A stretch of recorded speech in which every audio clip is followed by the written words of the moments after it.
High school sports are back. You can watch every ProView Network broadcast online on the NFHS network. Every moment from every game from every sport, including all NMAA state championship games. Get your monthly pass now. Just go to ProViewNetworks.com, click on the NFHS logo, and sign up today.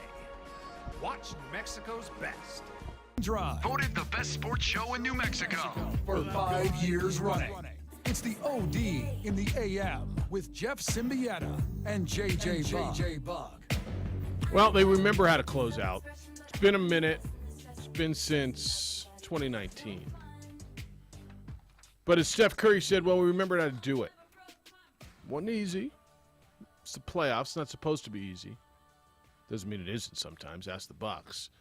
All right, easy's not fair. 102-98, Warriors advance. They will place the winners of the Memphis Grizzlies-Minnesota Timberwolves series in the next round.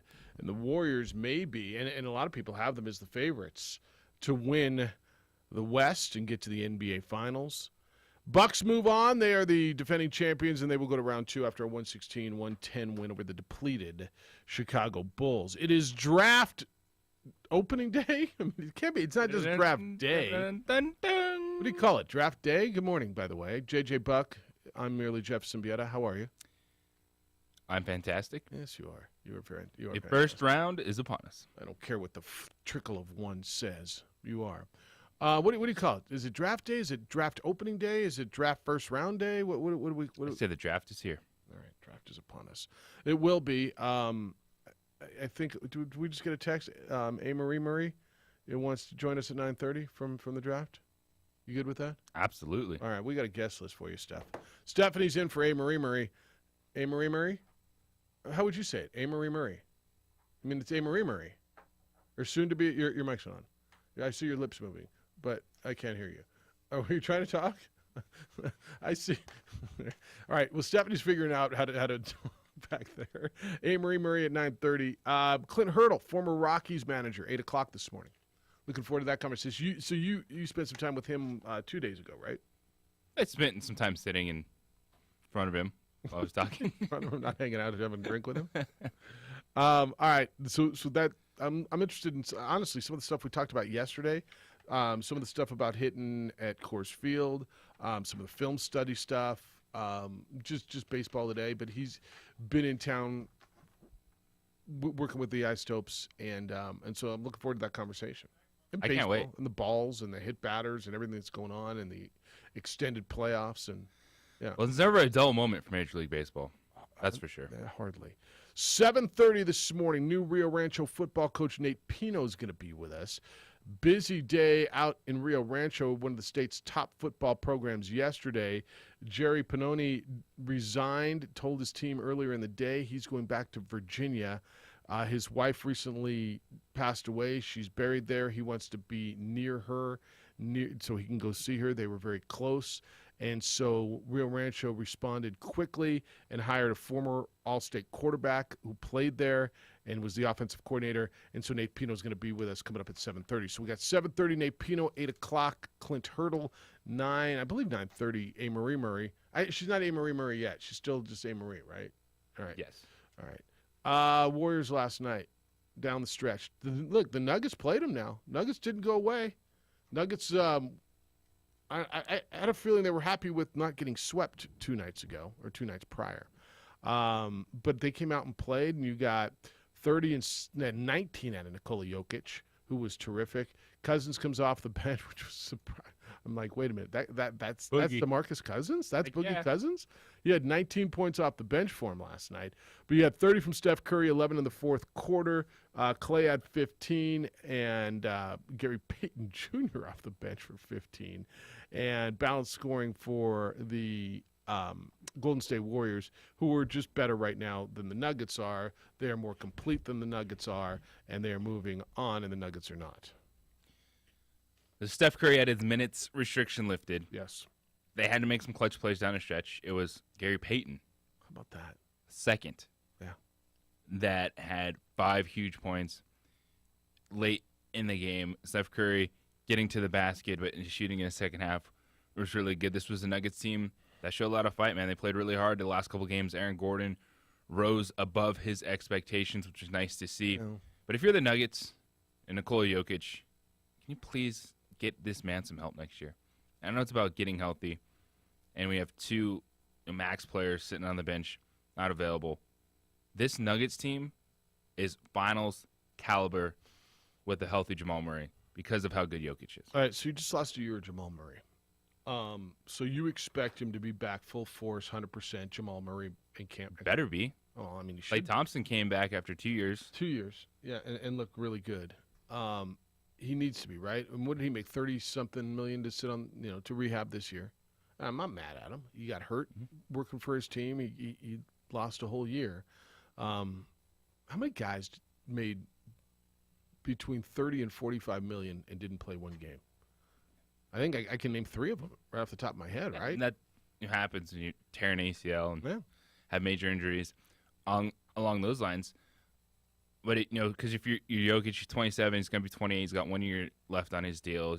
He said that if they offer up the Supermax, he'll sign it. So your superstar is locked in. Yes. But it can get dicey if he doesn't get some help. Because you look at that game last night, and they even lost, they lost Austin Rivers. Bones Highland sprained his ankle a little bit in that game. And then you're just looking, Forbes is on the floor, and they're running out of bodies, and yet they're still right there. And, with what Jokic is doing, and it's just a bunch of what-ifs for the Denver Nuggets. But I looked around these last 2 games. There's not a whole lot of people chirping about Jokic like they were a few days ago. Because he performed so well in the last 2 games. Well, I think everybody's just complaining about Doc Rivers now. They moved their ire to Doc Rivers. But if you watch any of that series, it went from the Nets to Doc Rivers. Yeah, Nets to Doc Rivers. Yeah. If you watch any of that series, the Jokic takes were just terrible. Well, they're bad. They were bad the whole time, and I think the Jokic takes are from people who have watched one Denver Nugget game, and that was probably part of it all year, and look at him and say he can't be that damn good just by looking at him, and they're coming from Joel Embiid, right? Those are the 2 places they come from. I don't hear a ton of people who I respect in regards to their basketball acumen and what they know about the game telling me that Nikola Jokic is not an MVP caliber player. Do you? It's been split. Really? So Yeah, you, the like who do you basketball respect that's talking- telling you he's not that good? You watch like a Kendrick Perkins who's there every day talking about it, battling a Richard Jefferson, other talking heads. Like it's become split. Like it should be a debate for MVP because that's the year it's been, but it's been trash Jokic because So- MVPs don't get swept. Do they well, he didn't get swept. So was it trashing Jokic or was it for Embiid? Because there's a difference. And honestly, I haven't listened to Richard. I don't know Richard Jefferson's or Kendrick Perkins' take on them. But so I tell you all the time, just because I haven't heard it doesn't mean it doesn't exist. There's a difference between supporting one guy and trashing the other, right? If you say Michael Jordan's better than LeBron James, No, it was tearing down Jokic. all right. It was okay. Well, that's Well, that's the what happens. argument? What's That's the what happens in the conference. He's not good defensively. All these numbers are just false. Use your eyes. Like, yeah, he's not a great. Yeah, defender, use your eyes. But you watch him play the game overall. He does so much more to help make up for some of the lapses defensively. He's a great rebounder. His 19 last. offense is just as good, if not better, than Joel Embiid's at times this season. They're the 2 best offensive centers in the game. Mm-hmm. His playmaking ability, say he's not the best defender in the league, but you watch this series, if you watch any of this series, especially the last 2 games, the last thing you're going to take away from this is that dude's not worthy of being called one of the best players in the league or of even getting an MVP for this season when you look at what he was able to do down the stretch and who was on the floor with him. Yeah, go down the rest of that roster. Go ahead. I mean, I think Aaron Gordon should be a lot better than he's been. Will Barton performed really well at times. Monte Morris, and that's what you're expecting. I don't know if any of you even know who Jeff Green is. Well, he starts for that team. Boogie Cousins came off the bench last night. You got 10 minutes out of another guy named Green, JaMychal. Do you know who he is? And so go up and down their roster. And maybe for some of you, you can do that with every roster because you're not familiar with it. JJ started this whole conversation up by saying get him some help. And the help should be in the form of Jamal Murray coming back. But I think they need another piece. And when they got Aaron Gordon, I believed at the time that was a piece that could, and it did, right? It got him to the finals that first year, the Western Conference Finals, right? The bubble year. Yes. That was when Jamal Murray was going nuts. Aaron Gordon is similar to like an Andrew Wiggins in terms of player impact. If he's 3 or 4, you're going to be all right. And I think for the Nuggets, you're looking at Jamal Murray. He had time away. He can have the summer to ramp up his activity. So you should not be looking at a minutes restriction going into next season. You've seen this dude drop 50 points in the postseason. So Jamal Murray, Jokic, I'm having conversations about Michael Porter Jr. I don't trust the dude, especially with this back injury. Yeah. So if someone even wants to entertain trading to get maybe another player of that ilk in Denver, you have to have that conversation and be willing to make some moves because you have a player that can take you to the highest level in this game. All right, we'll get into the Bucks finishing off the Bulls. And are the Bucks the favorite in the East?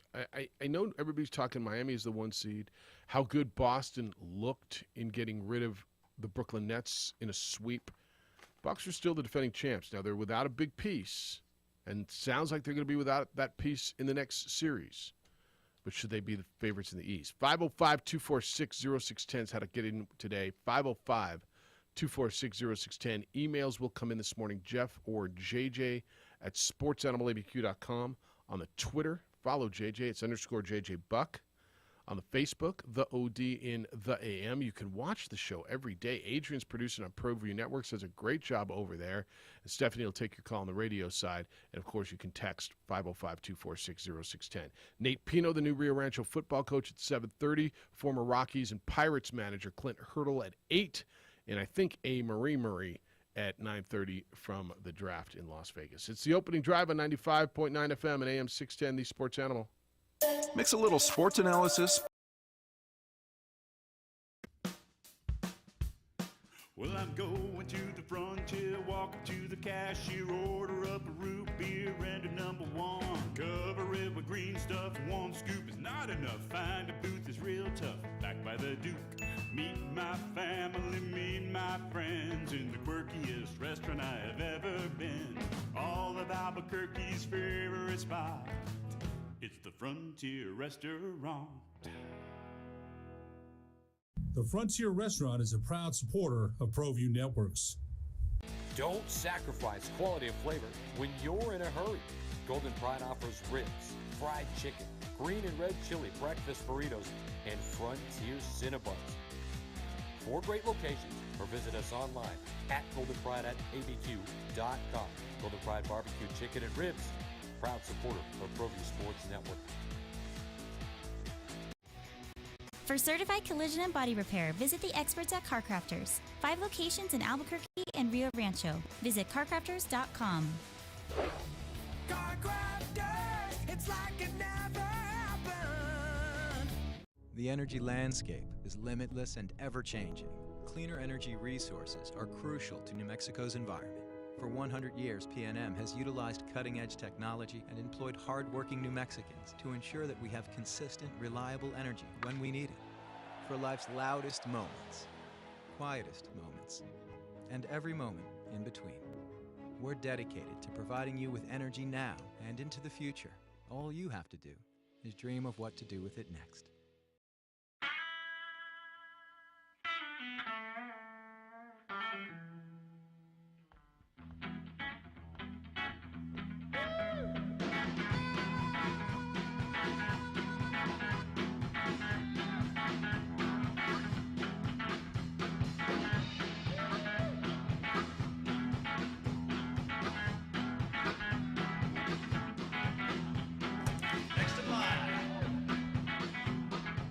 Rudy's is a proud supporter of ProView Networks. For 50 years, Clark's Pet Emporium has been your pet's favorite stop. Fish, birds, cats, dogs, reptiles, and small animals. Clark's has built a tradition of friendly, knowledgeable service focused on affordable, quality pet care products and food. Locally owned and operated with 2 convenient locations for all your pet needs, including an extensive selection of gifts for both owners and pets. 11200 Manal Northeast or 4914 Lomas Northeast. Clark's Pet Emporium is celebrating 50 years. Thank you, Albuquerque, the Pet Supply Superstore. ClarksPets.com. Dream style stucco. Stucco is the way to go. The Southwest tradition, beautiful and durable. The perfect combination. Your favorite color, your favorite texture. You're gonna love it when they put it all together. Through any weather, nothing looks better. From the smooth to the rough, they really know their stuff. Nobody does stucco like Dream Style Stucco. For your business or your home, Valley Fence stands alone. We're number 1 in New Mexico for a reason. It's the best fence you can own. Proudly serving New Mexico for over 50 years. At Valley Fence, the difference is clear. No fence too big, too small, or difficult. We handle them all at Valley Fence Company. We would like to thank the following sponsors for making this broadcast possible. For over 20 years, Evergard Roofing and Solar has been committed to customer service. Locally owned and operated, Evergard offers both commercial and residential roofing and solar services. For more info, please call 505-821-9543. Evergard Roofing and Solar are proud supporters of ProView Sports Network and New Mexico Youth Athletics. They're feeling in Vegas about the Vegas Golden Knights. I know A. Marie took them to win yesterday. They didn't. First time in the history of the Vegas Golden Knights, they will miss the playoffs. Officially eliminated. Remember their first year, how great it was? And I remember I said, man, these people don't understand it. It's not like this every year. They went to the finals, or the final in hockey. It's final. But they're out. Stanley Cup playoffs will start next week. Opening drive, Jeff Symbieta, J.J. Buck. Bucks move on. The JJ Bucks move. Oh, no, that's the Milwaukee Bucks. Different group of Bucks. 116-100. They beat the Bulls yesterday. This was, they were up by 28, I think, in the first half. I think it was, 18 at halftime. This was expected because the Bulls were without Zach LaVine. The Bulls were, this was just a depleted Bulls roster, JJ. And it almost felt like a formality yesterday. It did. And this is a Milwaukee team that even without Chris Middleton is still very good. Yeah. I'm going to keep talking about best players in the game. Well, you got Giannis Antetokounmpo. Easy work, especially with the way Bobby Portis has slid into the starting 5. He works really well with that unit. I think at times there's some questions about the outside shooting, especially when you're so reliant on Brook Lopez in that role and be in the stretch 5. But easy work last night for the Milwaukee Bucks. And even without Chris Middleton, it should be a great series. And the question you asked, Jeff, the favorites? Yeah. Right now, in that series, Boston is the favorite. Because of what they did with Brooklyn. So I ask you this, and it might even be a different conversation if Chris Middleton was healthy, but he's not. And so the conversation is, as constructed, should the defending champions be the favorite going in? And I agree with you. I think Boston is. I'm going to guess they're the betting favorite in Vegas, right? Because they just swept the Nets, and because Chris Middleton's out, and the Celtics seem healthy and they will be rested, right? I mean, this thing starts on Sunday. Why? Where do you give them all the advantages? Do you give it because they're deeper? Because Tatum and Brown have really become so good because it feels like they might be a little deeper in Boston? Yeah, this has nothing to do with beating the Nets. This is all about what's on the floor. Well, the way they're playing to me. I mean, yeah, but they could have gone to 7 and still been the favorite in this series. You think they would have been if that happened? In my mind. Yeah, okay. Because I don't. Nets, because Chris Middleton's out? Nets, Cavs, whoever they beat, when you look at the Boston Celtics, Jason Tatum's going to be the second best player on the floor. Okay. And Jaylen Brown's Jaylen Brown and Drew Holiday, that's a push. Okay. Veteran centers, Al Horford, Brook Lopez push. Robert Williams going to continue up the minutes. So this is a very even series. Yeah. And one team's the champion. And that's cool. But what you did last year doesn't affect what you do this year in the postseason. So it's kind of the conversation we had yesterday, right? I mean, do you learn how to win? Milwaukee learned how to win last year. And it's absolutely the conversation we had yesterday. I'm not going to count Milwaukee out. I'm just not. Yeah, and well, the thing was, I really like Boston. Yeah. Oh, I love this series. I'm so excited for this series. But I think what I know Jason Tatum, when we talked about the 2019 draft, but I think what people realize is Boston's not a young team. Like Marcus Smart's been there, done that. Jaylen Brown's done this for a little while. You got Al Horford. So they have the experience in these moments. Now, have they won a championship together? No. That's why I think this series, this is 6-7 games written all over it, because the Bucks are that good. Giannis is that dude. But I think Boston, if you're looking for an edge, it's the fact that they have their starting five healthy, whereas Milwaukee is missing someone that was, at times, throughout that run last year, the second best player on the floor for them, and Chris Middleton. How do you feel about coaches in this? Because I look at this, and Ime Udoka has been really, really good, but he's never been here now. I mean, now here we go. Mike Budenholzer's won a championship. He was getting pummeled in the press last year. Do you remember? Before he won, as they weren't sweeping their way through, and there were a lot of tough series. But now he's a championship coach. I don't know. So is Doc Rivers, and he's getting hammered. So, I mean, you figure it out. But do you put anything into one team has done it, and in fact, they did it last year, so they're thusly constructed. Pretty much all those guys have been there. The head coach has been through it, and one team has not. Like, they're trying to get over the hump. Because I will agree with you on the talent.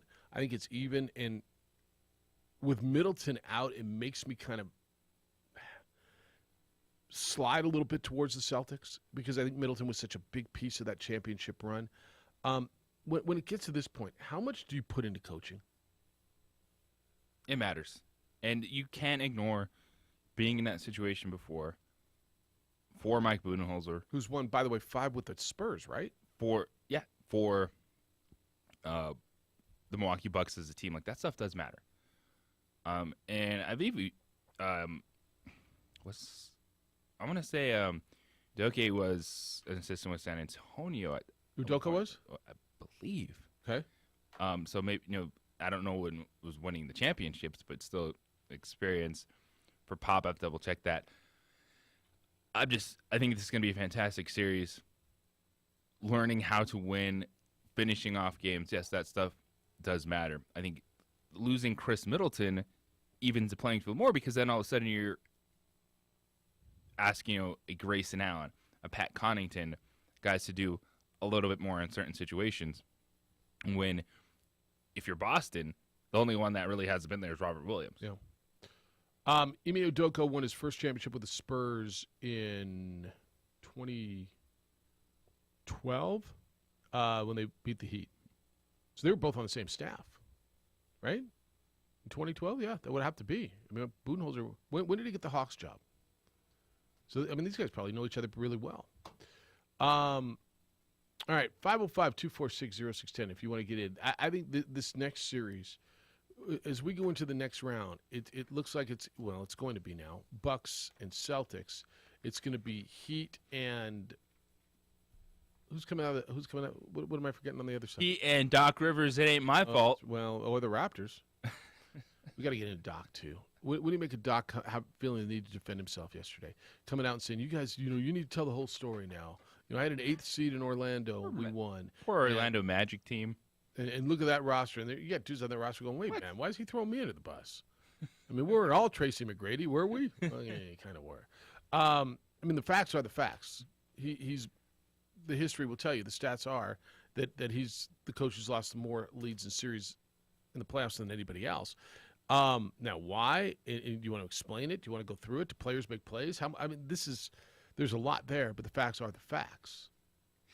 It's just, man, Doc, you can tell he's frustrated. Sure he is. With it. He's tired of hearing about it. Wouldn't you be? You're not, no one's making anything up. As you just said, the stats are there for Doc Rivers in closeout games, and he has the worst winning percentage of any head coach in the history of the game that has many opportunities in closeout games that he has had in the league. I feel bad for that Magic team. Instead of like pumping them up, he was like, "Look what I had to deal with. I had to deal with that. We were in crap. the lead, I won." and then those crappy players lost the series. It ain't my fault." You got to be a good coach to get a lead, don't you? I mean, you do. Instead of like being like, "Man, that Magic team had so much heart. Look at what they did. I know they were frustrated, but what we were able to do got them going." Nope. Doc Rivers is like, "Those dudes were trash, and I carried them to the 8 bunch seed." of scrubs. I know. Look what I did. That was all on me. He better win. I don't think they're going to win tonight, by the way. I think it's going to Game 7 back at his place. And the pressure on them then is just bursting. And that is a depleted Raptors. You know who's a good coach, evidently, is Nick Nurse. I think he's a championship coach. Yeah, no, I know he's won a championship. Yes, I'm 100% certain of that. If that gets to Game 7, does Philadelphia start to root against the 76ers and just start cheering on the Raptors at that point? So they can get a new coach? So Nick Nurse can become their coach? Like, get out of here. Buy James Harden. Buy Doc Rivers. And does Doc Rivers ever get a job after that? Because every time there's an opening, well, he won a championship, and we got a team that we think is ready to go over the top. And Doc Rivers won a championship in Boston, and we just signed Kawhi Leonard and Paul George. Come to the Clippers. Well, look what we got in Philly. We're ready to go. We just need to do. Who was the coach before him? Was that Brett Brown? Yes. Who I thought did a decent job and lasted through the process with all the crap that he went through and all the garbage rosters that he had to go through, and then he was starting to get that thing together, and like, well, we'll bring in Doc Rivers to finish it off. How'd that work for you? Just asking. All right, change of football coaches at Rio Rancho High School. Jerry Pannoni is out. He resigned yesterday. He's going to move back to Virginia. Nate Pino, a former All-State quarterback, and it has been the offensive coordinator, is the new head coach. Nate Pino is going to be with us next as he takes over one of the top high school football programs in the state of New Mexico. Looking forward to that conversation. It's coming up next on the opening drive on 95.9 FM and AM 610, the Sports Animal.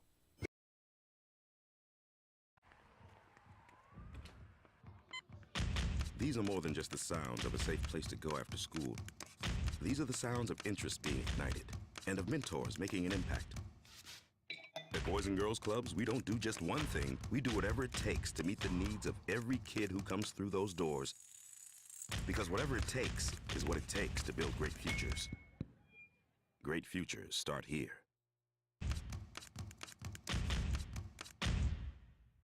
High school sports are back. You can watch every ProView Network broadcast online on the NFHS Network.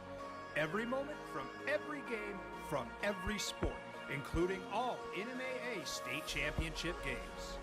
Get your monthly pass now. Just go to ProViewNetworks.com, click on the NFHS logo, and sign up today. Watch New Mexico's best.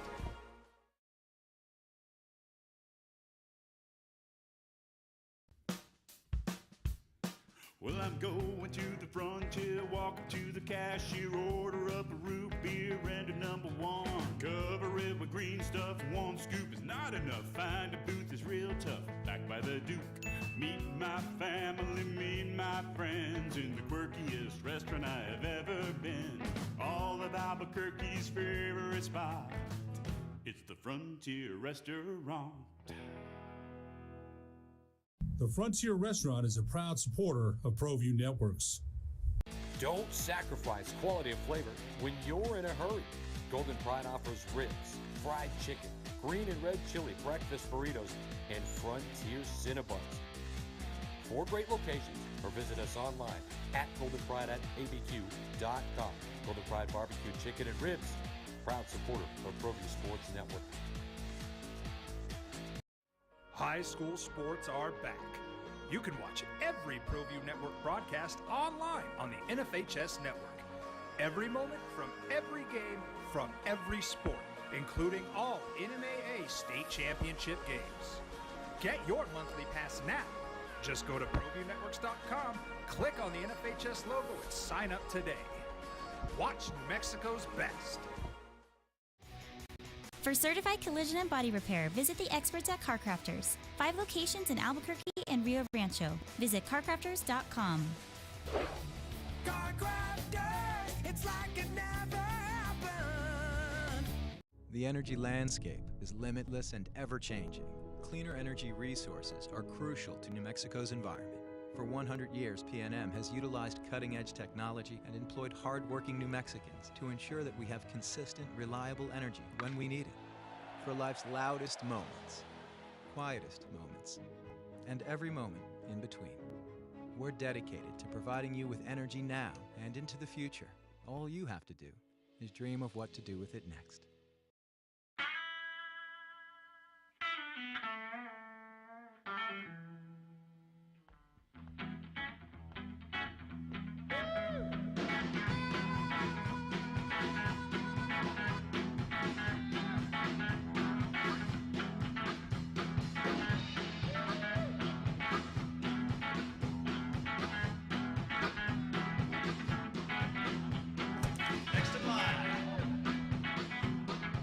Rudy's is a proud supporter of ProView Networks. For 50 years, Clark's Pet Emporium has been your pet's favorite stop. Fish, birds, cats, dogs, reptiles, and small animals. Clark's has built a tradition of friendly, knowledgeable service focused on affordable, quality pet care products and food. Locally owned and operated with 2 convenient locations for all your pet needs, including an extensive selection of gifts for both owners and pets. 11200 Manal Northeast or 4914 Lomas Northeast. Clark's Pet Emporium is celebrating 50 years. Thank you, Albuquerque, the Pet Supply Superstore. ClarksPets.com. Pretty surprising news came out of Rio Rancho yesterday afternoon. It started to hit, I want to say midday, that the head football coach at one of the state's best programs, Jerry Pannoni, had told the players at Rio Rancho High School that he is resigning the position after just 2 years. He came from Virginia. His wife has been battling health issues and passed away recently. Was buried in Virginia, and he wants to be close to her. And so Jerry resigned yesterday, and short time later, hours later, Nate Pino, a former All-State quarterback and the offensive coordinator at Rio Rancho, played at Rio Rancho, was named the head coach there, and it went full circle, boom, boom, boom, like that. It's the opening drive. Jeff Symbieta and J.J. Buck. We'll get back to your phone calls coming up in a little bit. But the new head coach at Rio Rancho, one of the best programs in the state, a guy who played there and knows everything about Rio Rancho football. Nate Pino is the new head coach, and he joins us on the opening drive. Good morning, Nate. Congratulations. How you doing?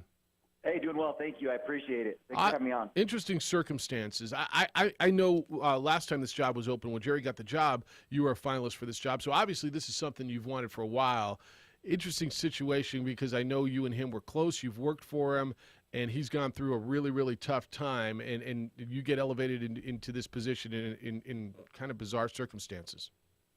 Yeah, things kind of went fast, honestly, and Jerry, he's a great example of how life throws a curveball sometimes, and you can live through adversity, and the amount of effort he was able to put into this program and to be the husband that he was pretty astounding, and it was definitely tough circumstances for him. But understandable as well. And for you, an all-state football player at Rio Rancho, a guy who's put in so much time there. I know you went back east for a little while to coach, but you've been the offensive coordinator. I think you've coached for or played for every coach that's ever been at that school. This is kind of a dream come true, isn't it? Yeah, no, absolutely. Rio Rancho's home for me. It's a job that I've always kind of had, and as a dream job, and I've been here and kind of worked my way up the ladder, and I've raised my kids here, and they've been around this field house the entire their entire lives, and so it's exciting. You take over a program that's one of the best in the state. You went to the 6A finals last year again, and that's kind of the expectations every year, isn't it, around there? We're going to be playing for not just a district championship in the toughest district in the state usually, but the goal there is state championship. Absolutely. And that's the standard that's been set. Coach Howes did a great job of building that foundation, and Jerry carrying it through, and it's my job to keep that standard, and that's definitely the expectation, and the kids understand that, and they work every day to uphold that. Nate, when you have that standard in a program that you've been around for so long, how do you bring stuff to the table that you want to implement, but without I guess creating too many waves, because you've seen coaches come in there? So what's your flavor going to be for this Rams team? You know, I think you kind of hit it. I mean, there's going to be subtle changes. You know, what we do and the recipe that we have has been successful. You know, and it's built around everyday guys. You know, that are committed and work hard every morning. You know, and none of that stuff's going to change. You know, philosophically, you know, the offense is going to remain, you know, the way that we've ran it the last few years. We're going to run the football. You know, something I learned from Coach Pannoni, though, is you let your guys coach, and I have a outstanding defensive coordinator in Phil Martinez, and you know, he's going to be able to implement, you know, his defense. We got a lot of, you know, we're gonna run it out front, but we're gonna bring it, and you know, we're gonna disguise some stuff, and we're gonna run to the football and be physical. And you know, I think sometimes football can get overcomplicated, but at the end of the day, if you can fly around on defense and tackle, and if you can block and be physical on offense, we're gonna be successful. And Nate, you look at that district, you know, 4 of the 6 teams actually have new head coaches. What we've seen over really, you know, the last decade, the battle between Rio Rancho and Cleveland, but just high school football in the metro area, in Rio Rancho, what have you seen just in the development, the evolution since you were playing? You know, I think a lot of, you know, I think you hit it in our district. Our district's, you know, talented across the board in all sports. And I think it's just you know, there's been a migration gradually of athletes to the west side and up into Rio Rancho. You know, we've got a great district. You know, we have 2 outstanding schools and programs up at Rio Rancho Public Schools. And, you know, with the elevation of Volcano Vista and Cibola, I mean, we do. The west side is you know, that's the thing that I've seen the most. When I was in school, you know, in La Cueva, you still got east side programs that are solid. You know, La Cueva is a great school. You know, there's still the schools down south, but I think the biggest thing that I've seen, you know, when I was coming up was, you know, definitely the south is where the power was, and you know, kind of the east side of the city. But you know, I think with the migration of, you know, people moving to the area A, and then B, moving to the west side because that's where the growth is in Rio Rancho. I think that's, you know, you've seen that transition kind of push to the west side and up to Rio Rancho. Nate Pino is our guest this morning. He's a graduate of Rio Rancho High School, graduated in 2000, and is now the head football coach at his alma mater. Nate, how did the kids take it yesterday? I don't know if they saw, if this was a surprise, if there was any chatter around campus that Jerry was thinking about resigning, but they really, within a few hours, they one football coach is gone. Their offensive coordinator is now their head football coach. How did it go down with the student athletes? Yeah, you know, it was a shock kind of to all of us, and I mean, things kind of move fast. You never know, like when you have a circumstance with, you know, what Jerry was dealing with, and we were, you know, our understanding was that he was going to be back, and you know, with that said, you know, he did some soul searching, and you know, he prayed about it, talked to his family, and he just felt that, you know, being away from his wife was, you know, her in Virginia and him here was going to be a lot for him to mentally overcome, and you know, with some other things, but I mean, it was a bit of a shock to all of us, you know, and at the end of the day, the district in the school in particular, you know, we wanted continuity. Like you said, we've got something going here that, you know, we've done things right, and I think they can carry that forward and keep pressing and keep us at the standard that we're at. Yeah, it's interesting you say that on continuity, because for you a couple of years ago when this job was open, again, you were a finalist for it. You didn't get the job, and you stayed there. How was that for you? And to see it now come to fruition, and obviously your patience and your loyalty and staying there paid off. But was there a moment where you were like, all right, maybe I need to go somewhere else?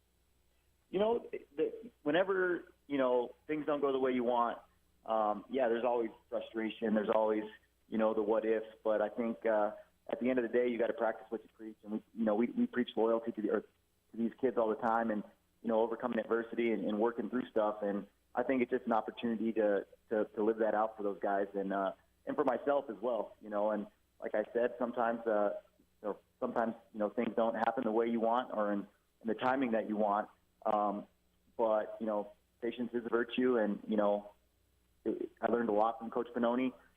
You know, going through COVID, I mean, he had a lot to overcome too. I mean, it was, you know, that whole transition, it just played out the way it probably was supposed to. Well, Nate, let me walk people through it. You know, Coach House leaves and goes to Lobos, and there's a job open, and you know, I'm not going to talk for you where you thought you were, but they bring a guy in from Virginia. And then 6 weeks later, you guys, here comes COVID, and we all know what that did to every single one of us. I got to believe, to your words, there was a little soul searching and what am I doing? And I don't know, maybe COVID kept you there because what were you going to do and restart in the middle of all that? But I got to believe it was a really, really difficult time for everybody, right? Yeah, no doubt. I mean, it was tough, man. It was tough to be in education. I'm a teacher as well, and it was building relationships with kids was harder than ever.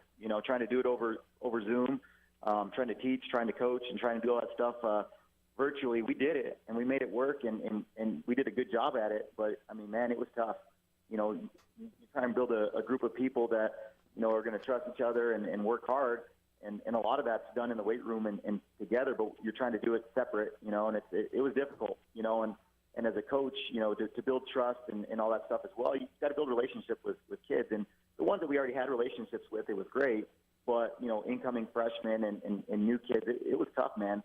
And just, the ability, I mean, for kids not to be able to get out and do stuff and just physically get out and the social aspect of it to interact with others. I mean, there was a lot lost there. And, it took a little time to kind of rebuild that and get it going. So we did a great job at it. I thought, we kept those guys, they kept each other accountable and they kept working and they had goals and we had a great group.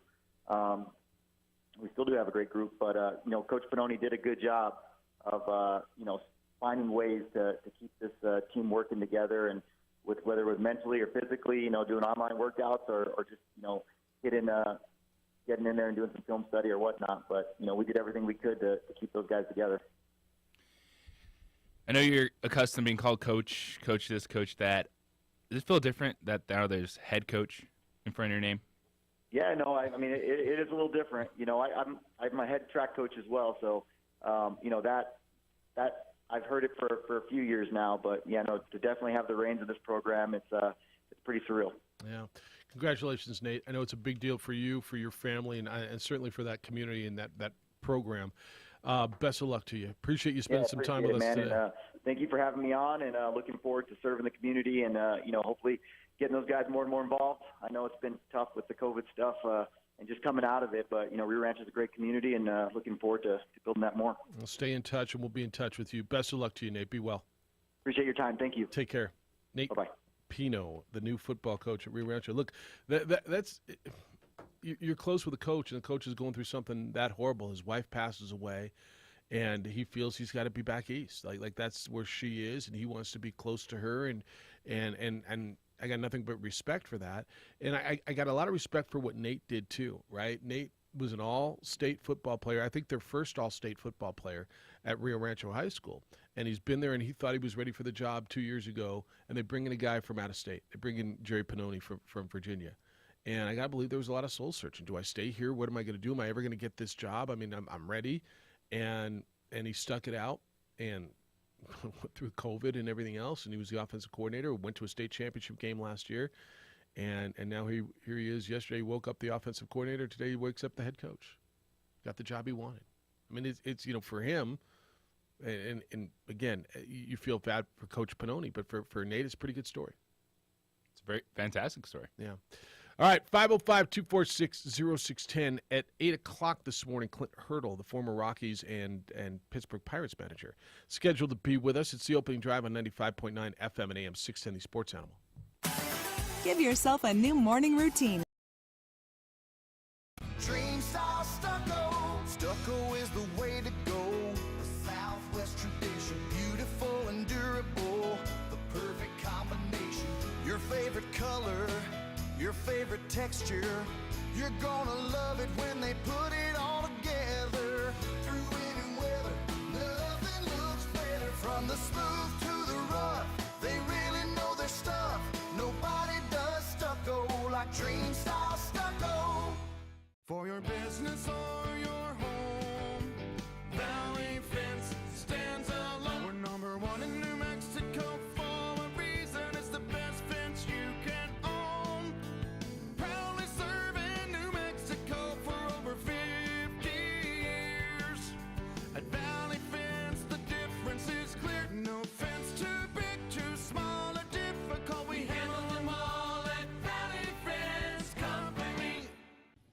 thank the following sponsors for making this broadcast possible. For over 20 years, Evergard Roofing and Solar has been committed to customer service. Locally owned and operated, Evergard offers both commercial and residential roofing and solar services. For more info, please call 505-821-9543. Evergard Roofing and Solar are proud supporters of ProView Sports Network and New Mexico Youth Athletics.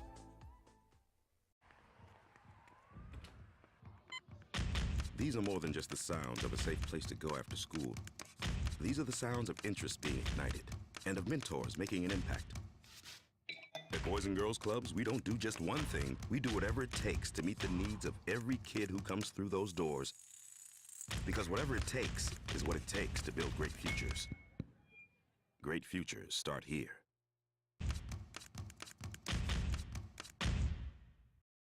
High school sports are back. You can watch every ProView Network broadcast online on the NFHS network. Every moment from every game from every sport, including all NMAA state championship games. Get your monthly pass now. Just go to ProViewNetworks.com, click on the NFHS logo, and sign up today. Watch New Mexico's best.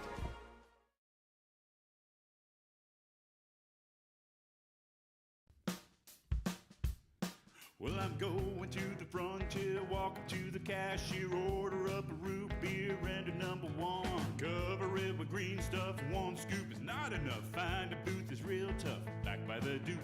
Meet my family, meet my friends in the quirkiest restaurant I have ever been. All of Albuquerque's favorite spot, it's the Frontier Restaurant.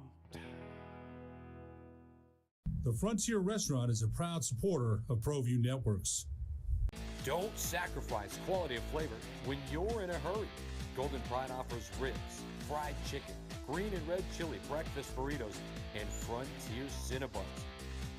4 great locations, or visit us online at goldenpride@abq.com. Golden Pride Barbecue Chicken and Ribs, proud supporter of ProView Sports Network. For certified collision and body repair, visit the experts at CarCrafters. 5 locations in Albuquerque and Rio Rancho. Visit carcrafters.com. CarCrafters, it's like it never happened. The energy landscape is limitless and ever-changing. Cleaner energy resources are crucial to New Mexico's environment. For 100 years, PNM has utilized cutting-edge technology and employed hard-working New Mexicans to ensure that we have consistent, reliable energy when we need it. For life's loudest moments, quietest moments, and every moment in between. We're dedicated to providing you with energy now and into the future. All you have to do is dream of what to do with it next.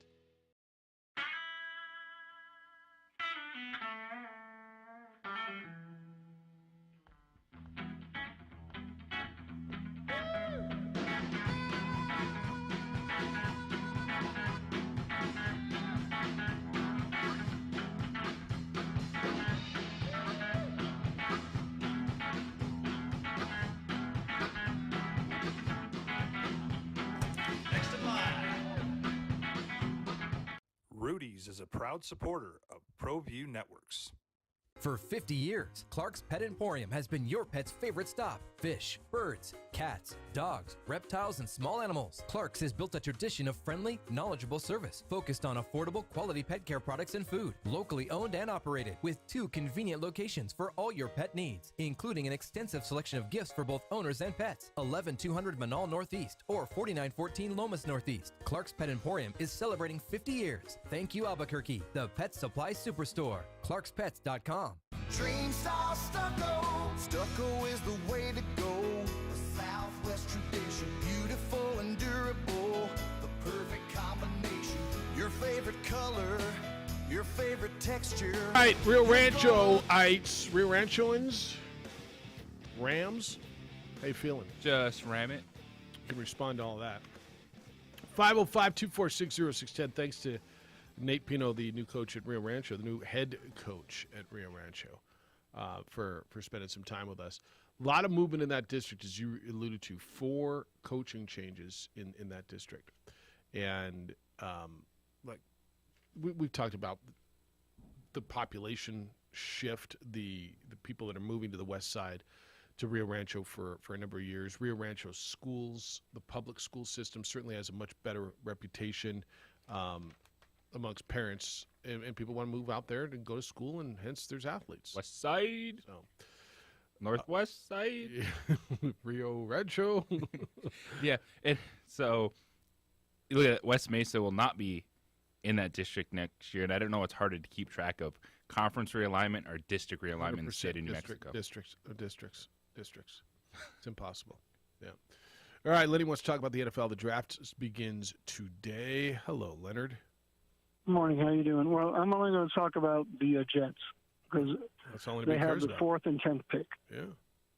So if they get lucky, they're going to get Thibodeau at 4, give them another edge rusher.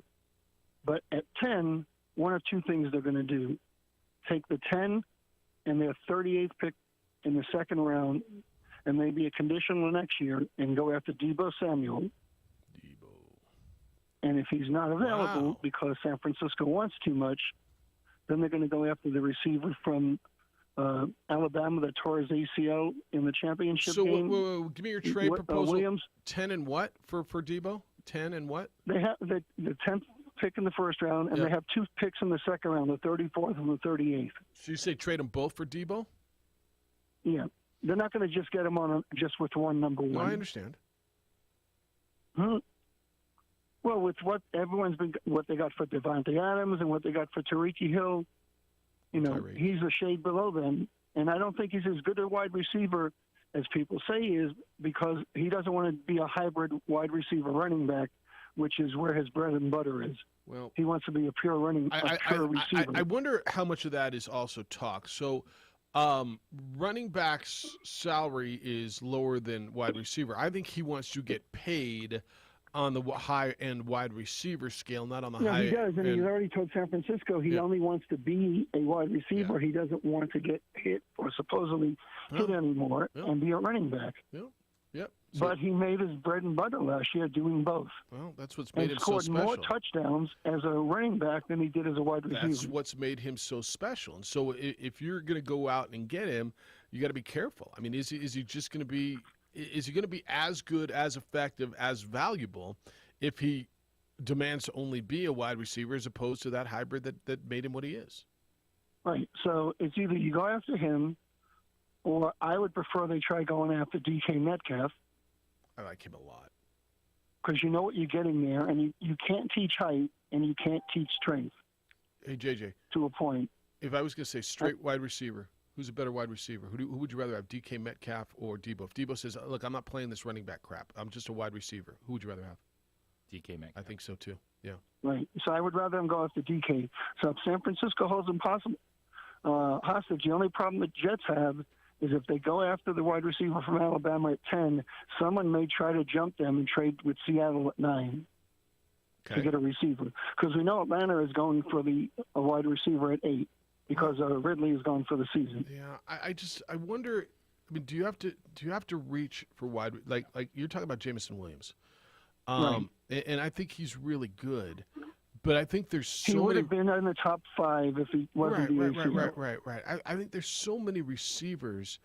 I don't know that I would give up a ton of capital to move up 1 or 2 spots.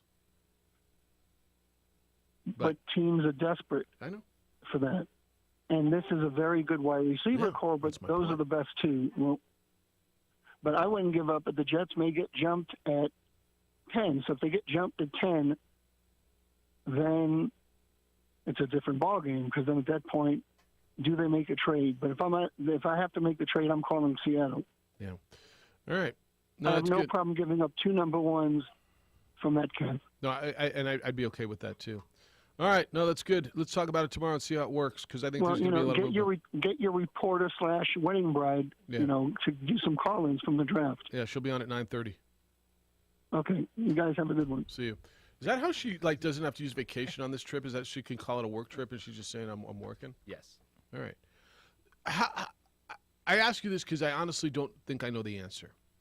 How much of a difference? Let's take the top wide receivers, right? And it's Jameson Williams, it's Garrett Wilson from Ohio State. I think Drake London from USC is in there, and then Olave slips a little bit, right? How big of a difference is there in the top 4? Do you think there's a huge difference? Doesn't feel like there's a huge difference. I don't think so either. Actually, the opposite of, I don't know, the way Lenny's feeling. I'm wondering actually who wants to draft. Because all we're hearing is there's 6 teams that have multiple first-round picks. Everybody wants to trade. Everyone wants to trade down. Everyone doesn't think this draft is sexy because there's not quarterbacks in this draft. Everyone wants future picks. What the heck are you going to do? Like, at some point in time, you got to put a roster together. Now, there's certain teams, like Kansas City, that I expect them to make a move because I think they have 12 picks overall. And so that's a prime opportunity for them. There's 2 late first-round picks, but to make some maneuvers, try to add more quality pieces to roster. Doesn't need 12 rookies on it. So there's teams that it does make sense for. But if I'm looking, if that scenario, which I would absolutely make that call, as you said, with the Jets, to try to get a veteran wide receiver. Yes. But if that's not there, if I'm the Jets, heck, I'm the Saints, I'm the Eagles, I'm taking all the talent I can get. I'm just trying to trade back or trade for future first-round picks. Doesn't help me win football games. Nope, especially not At some point in now. time, you got to use them. Well, at some point, you got to win, and too. there's foundational pieces in this draft.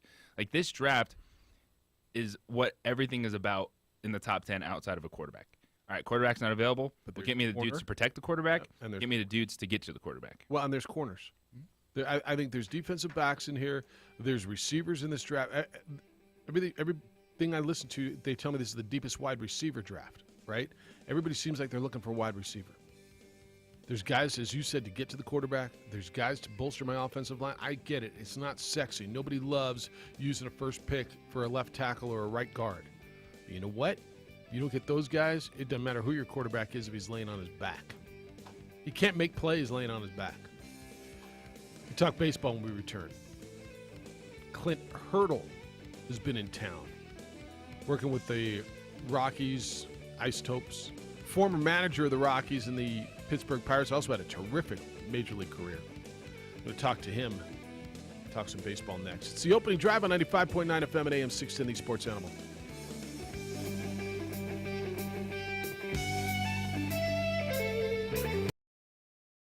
Love it when they put it all together. Through any weather, nothing looks better. From the smooth to the rough, they really know their stuff. Nobody does stucco like Dream Style Stucco.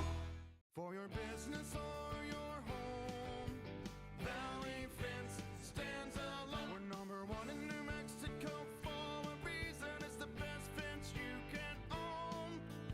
Proudly serving New Mexico for over 50 years. At Valley Fence, the difference is clear. No fence too big, too small, or difficult. We handle them all at Valley Fence Company. We would like to thank the following sponsors for making this broadcast possible. For over 20 years, Evergard Roofing and Solar has been committed to customer service. Locally owned and operated, Evergard offers both commercial and residential roofing and solar services. For more info, please call 505-821-9543. Evergard Roofing and Solar are proud supporters of ProView Sports Network and New Mexico Youth Athletics.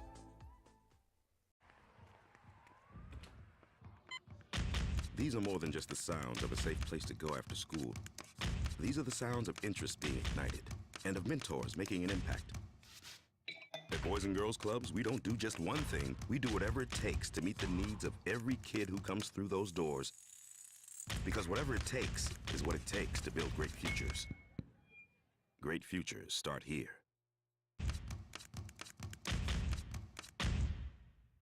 High school sports are back. You can watch every ProView Network broadcast online on the NFHS network. Every moment from every game from every sport, including all NMAA state championship games. Get your monthly pass now. Just go to ProViewNetworks.com, click on the NFHS logo, and sign up today. Watch New Mexico's best.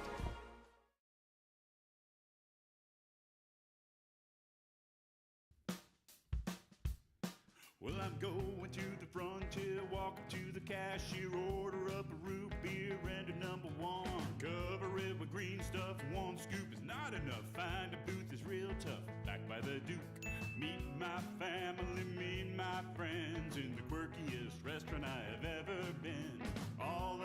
Albuquerque's favorite spot. It's the Frontier Restaurant. The Frontier Restaurant is a proud supporter of ProView Networks. Don't sacrifice quality of flavor when you're in a hurry. Golden Pride offers ribs, fried chicken, green and red chili breakfast burritos, and Frontier Cinnabons. 4 great locations, or visit us online at goldenpride@abq.com. Golden Pride Barbecue Chicken and Ribs, proud supporter of ProView Sports Network. For certified collision and body repair, visit the experts at CarCrafters. 5 locations in Albuquerque and Rio Rancho. Visit carcrafters.com. CarCrafters, it's like it never happened. The energy landscape is limitless and ever-changing. Cleaner energy resources are crucial to New Mexico's environment. For 100 years, PNM has utilized cutting-edge technology and employed hard-working New Mexicans to ensure that we have consistent, reliable energy when we need it. For life's loudest moments, quietest moments, and every moment in between. We're dedicated to providing you with energy now and into the future. All you have to do is dream of what to do with it next.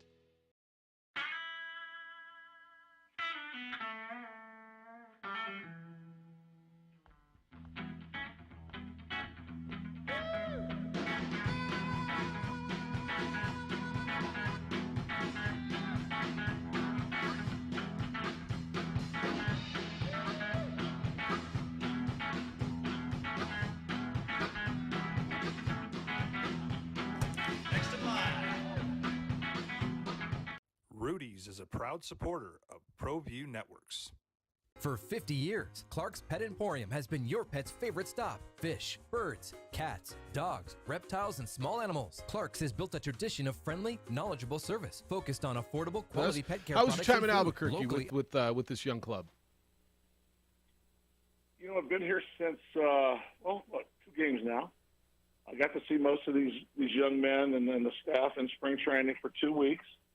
I think we're still finding our way in some areas because we're missing some players and some pitchers that we probably projected to be in play. So we're giving some opportunity to some other men to play. But I like the effort. I like the energy. We'd like to be on the other side of the games, 4 wins and losses, but we're working in that direction. Beautiful ballpark. What a nice job John Traub and everybody does at the ballpark to make people feel safe, to feel welcome. It's a fun evening. It's a gorgeous view. So, you know, the Isotopes are going to get better. There's no doubt about it. How do you win at this level? I think we've been doing this a long time, and we've got a lot of callers. I contend at this level, Clint, it's different than the big leagues, right? You go to a Rockies game, and people know you're playing the Dodgers or the Giants or the Phillies. I contend 70 to 80% of the people walk up with a ticket in their hand or on their phone, don't know who the other team is, don't care who the other team is, and half of them will walk away not knowing who won the game because it's just about a good time. But we got a core of people who want to win. When are we going to win around here? They haven't won anything. And I know there's been a little bit of a shift in the organization. How do you win at this level? No, there's been a shift in the organization. It's not a little bit. You know, it was a focus. It was a conversation topic. You play good baseball, number one. You pitch it better than them. You catch it. You play 27 outs on defense. And offensively, you make when you get those opportunities to score runs, runners in scoring position, runners at third with less than 2 out, runners in second outs. You make things happen with a bat. So we are definitely aware of new school analytics, and we have those in play, and we're also trying to rebrand some old school analytics. You know, hit the ball hard where it's pitched. Own the box. Be a bully in the box. Strikeouts aren't okay. You know, I'll have that conversation with anybody as long as I'm breathing, that it's not just another out. There's situations in the game last night. We could have busted that thing open, bases loaded, 1 out. We punched out twice to end the inning. You put a ball in play, you get a sac fly, you throw a ball in the gap, and it's a boat race. The game's over. So there's still ways to do it, but I think it's letting the players know what you believe is important. And Bill Schmidt has done that. He's handed that to Chris Forbes and Jesse Stender from the player development side. Warren Schaefer's aware of it, Lopez, the coaching staff, Gonzalez, all these guys, and the players know that winning matters, and we're going to find ways to win, and we're going to try to win on the margins, and we're not just going to, hey, go out there and develop. You know, there's a part of that is real. We want them to develop. We want them to get better. But when they can win together throughout the minor leagues, it makes a significant difference when they get to the big leagues. That's exactly what happened in 2007. that Rockies ball club. We had a nucleus group of ball players that had won together in the minor leagues, and they knew how to do it. They trusted each other. Former Pirates and Rockies manager Clint Hurdle is with us on the opening drive. Well, Clint, from your time as a player to then as a manager, you've seen the information come, the video study. So what did you want to know as a player, and then when you became a manager and more data started being dumped on you, how did you find that balance between stuff that matters and then you said just kind of that old school approach of what you got to do on a baseball field?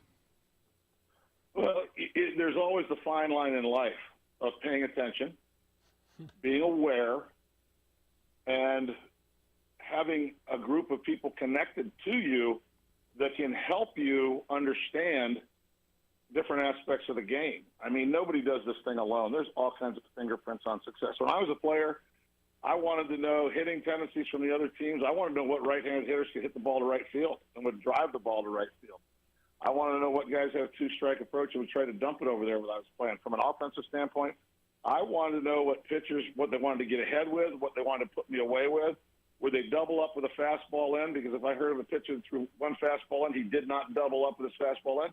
He threw one fastball in. It didn't matter. I spit on it because I knew there was no more coming. I'd get back out over the plate and look to bang the ball hard in the middle of the field. And I wanted to know what he went to with runners in scoring positions when he was backed into a corner.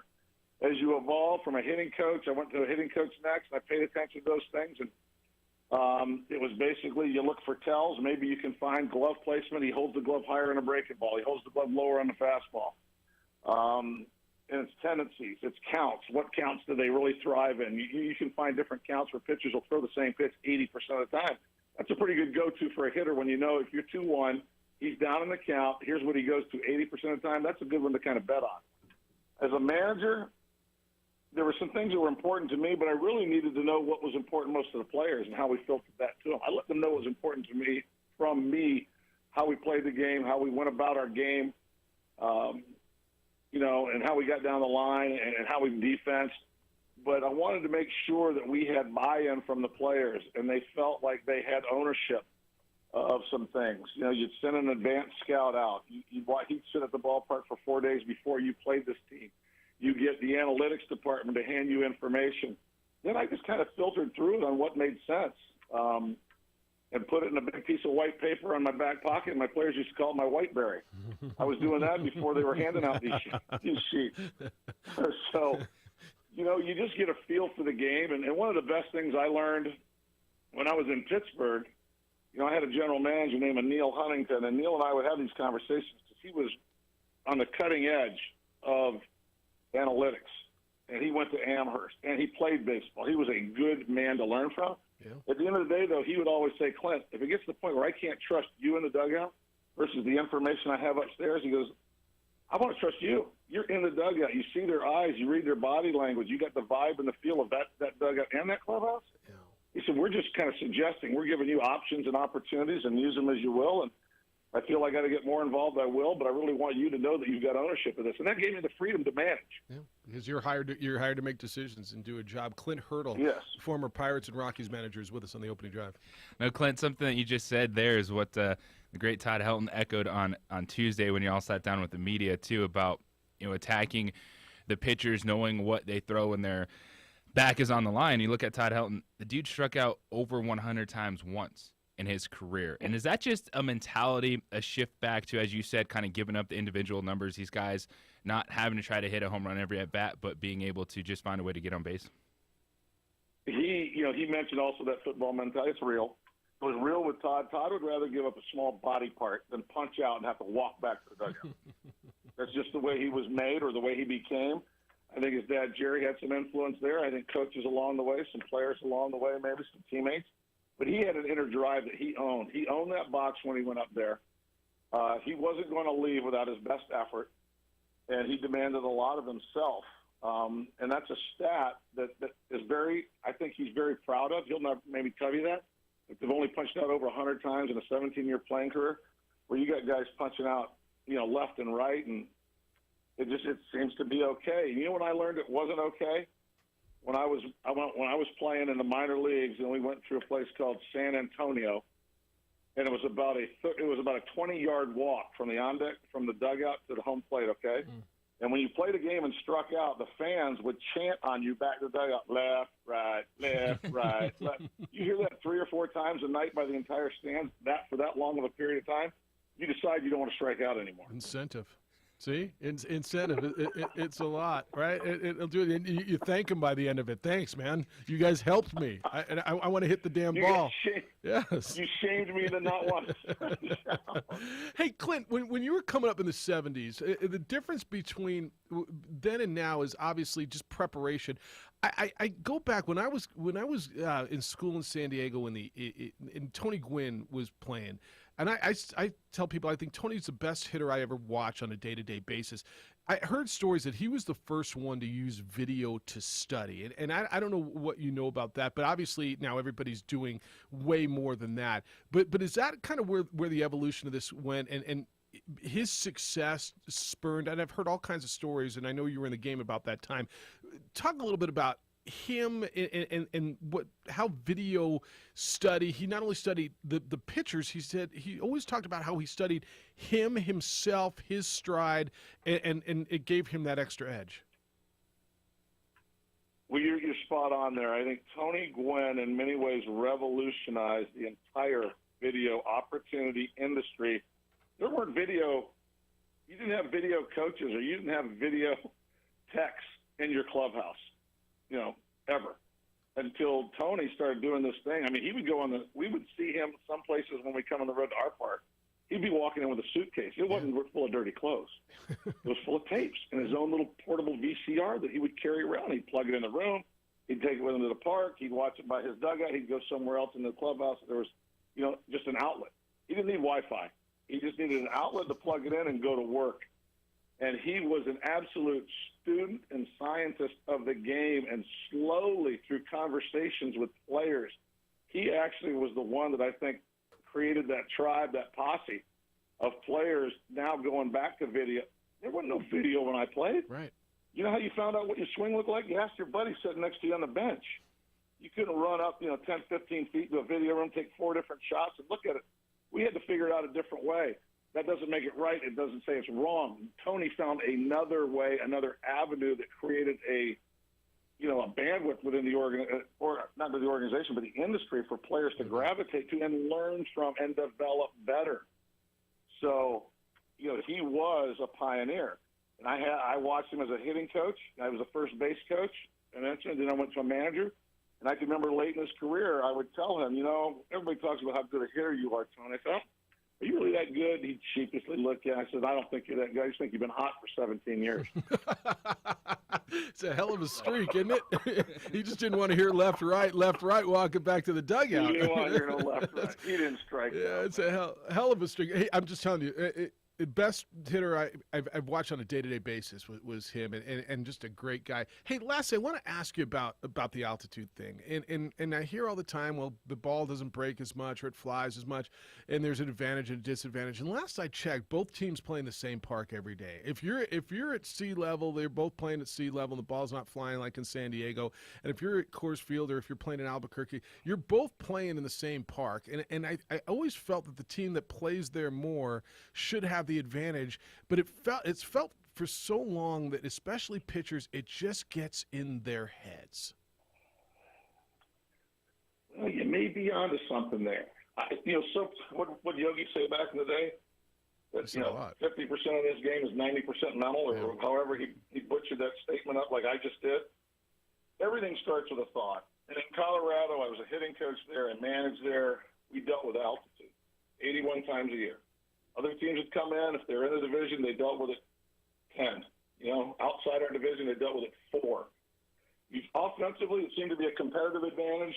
From the mound, it seemed to be a disadvantage. At times, more often than not, I do believe we were best served and we had our best pitchers pitching at home when we developed them through our minor league system. They didn't know any other park to pitch in. They learned how to do it at Coors.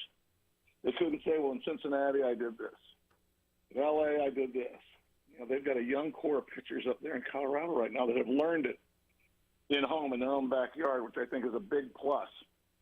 Both teams do play. There's advantages to it. One of the disadvantages we found, it's funny you say, I'll say disadvantage. You never thought you're out of game on offense. That's right.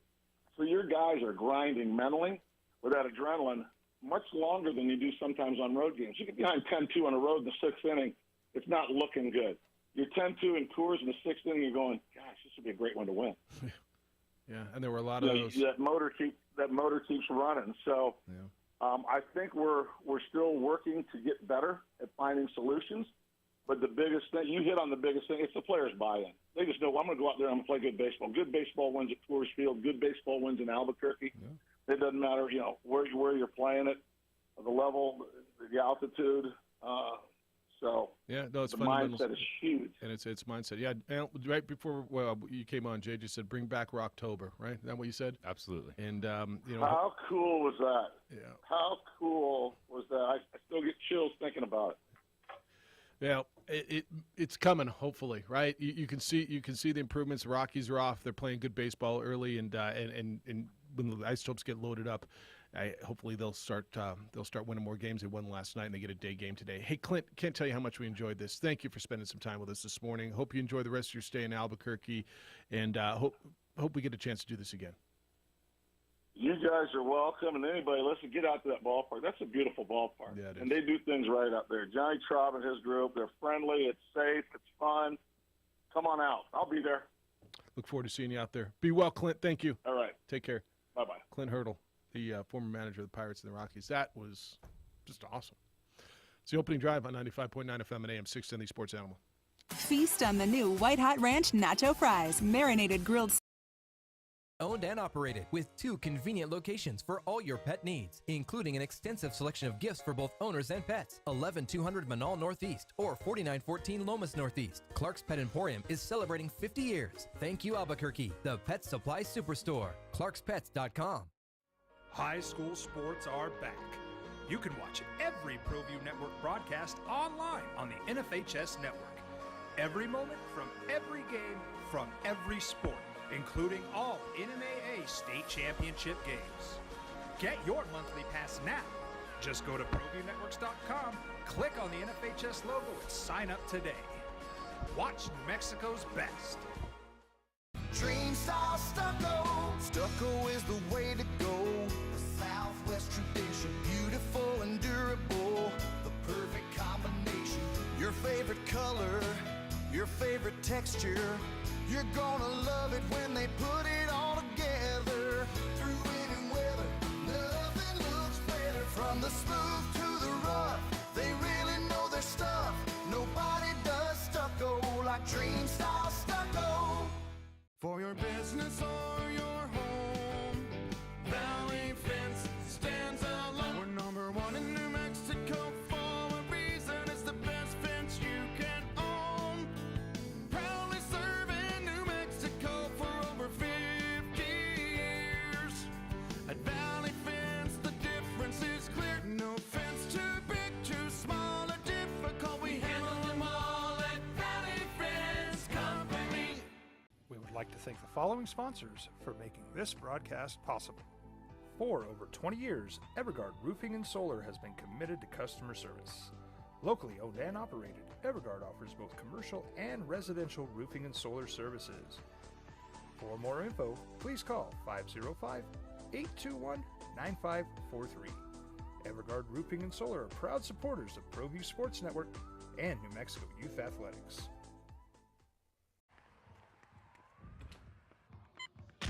These are more than just the sounds of a safe place to go after school. These are the sounds of interest being ignited and of mentors making an impact. At Boys and Girls Clubs, we don't do just one thing. We do whatever it takes to meet the needs of every kid who comes through those doors. Because whatever it takes is what it takes to build great futures. Great futures start here.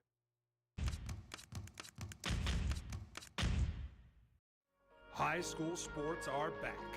You can watch every ProView Network broadcast online on the NFHS network. Every moment from every game from every sport, including all NMAA state championship games. Get your monthly pass now. Just go to ProViewNetworks.com, click on the NFHS logo, and sign up today. Watch New Mexico's best.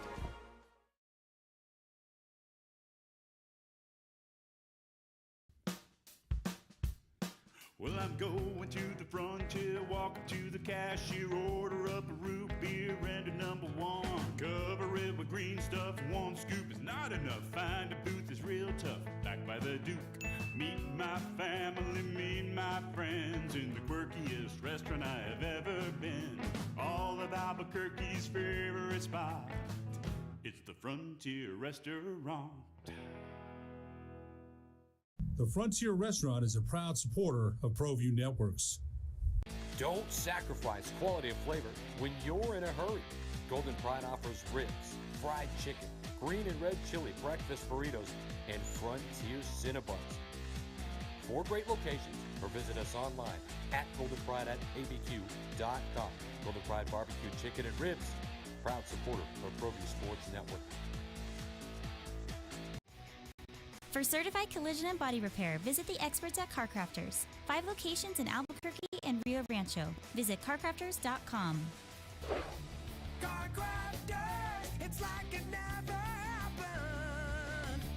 The energy landscape is limitless and ever-changing. Cleaner energy resources are crucial to New Mexico's environment. For 100 years, PNM has utilized cutting-edge technology and employed hard-working New Mexicans to ensure that we have consistent, reliable energy when we need it. For life's loudest moments, quietest moments, and every moment in between. We're dedicated to providing you with energy now and into the future. All you have to do is dream of what to do with it next.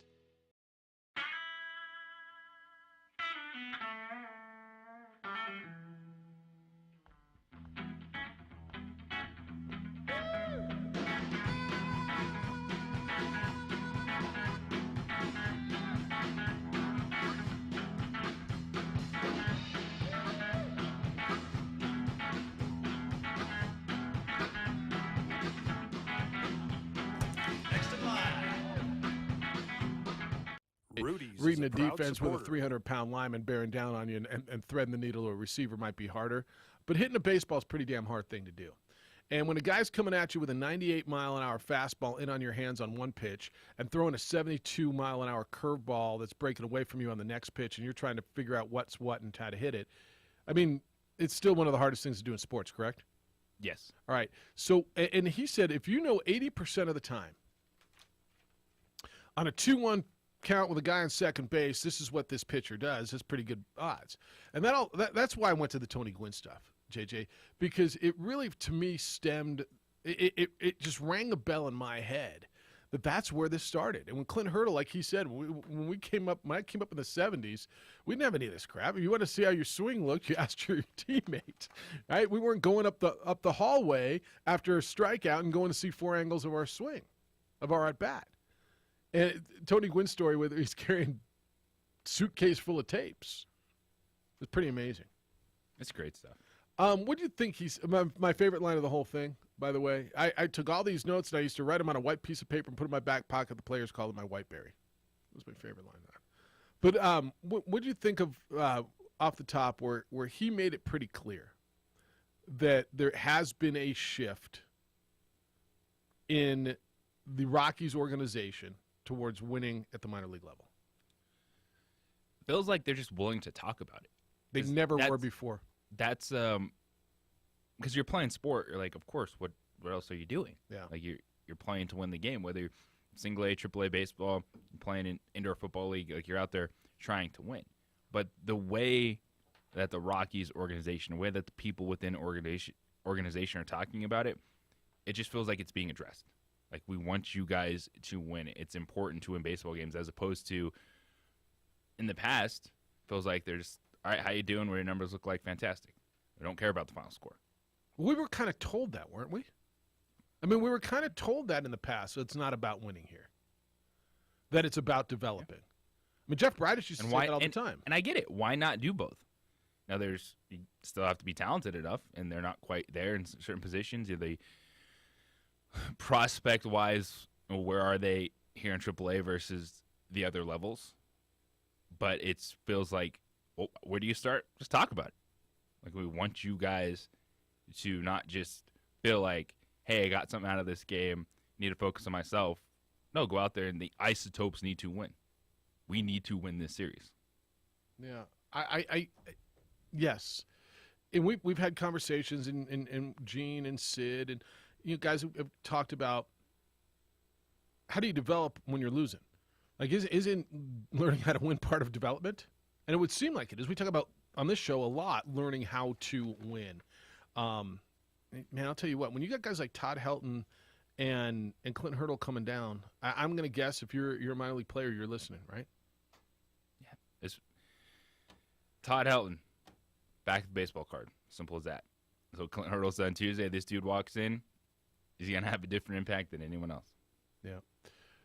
I think that's right. All right. Hey, I want to remind you that today at 4 o'clock in the afternoon, that's when the sweet bids that's running will close. So hit it, get to our website. There's some great buys on there. There's some great buys, great product, terrific stuff. Go to our website. It's sportsanimалabq.com. Sportsanimалabq.com. Click on the sweet deal icon and go through there. And I do believe that there's going to be some there's some things that you're going to want to bid on and you're going to want to take part of and take advantage of it. 4 o'clock today, so check in throughout the day, but take advantage of what's going on with sweet bids. Go to our website. It's sportsanimалabq.com. Click on the sweet deal icon and take advantage of that. All right, we're going to get more into the NBA. The NFL draft starts today. A. Marie's going to check in from Vegas where they're expecting 500,000 people.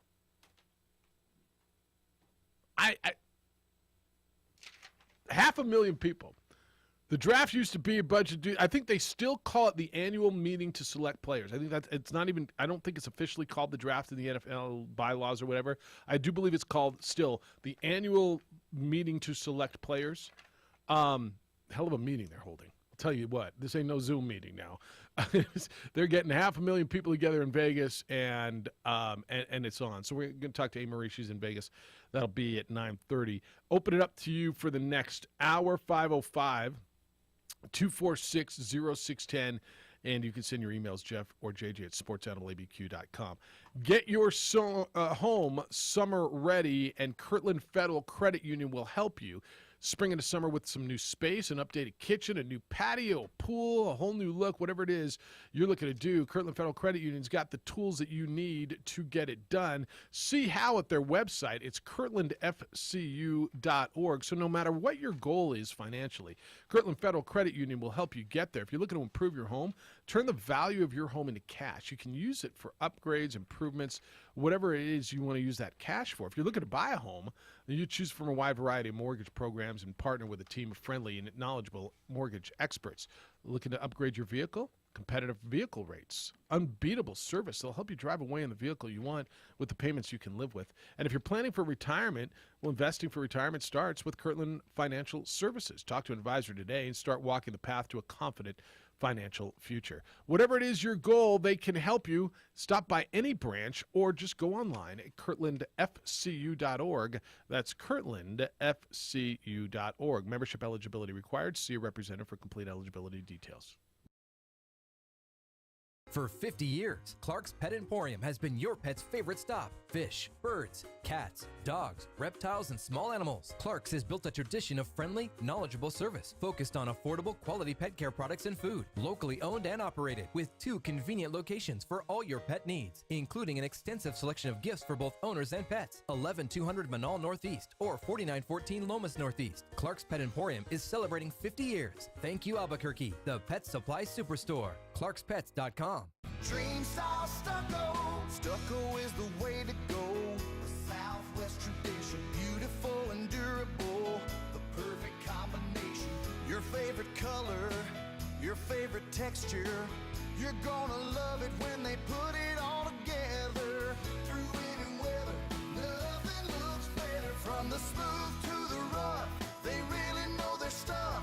Nobody does stucco like Dream style stucco.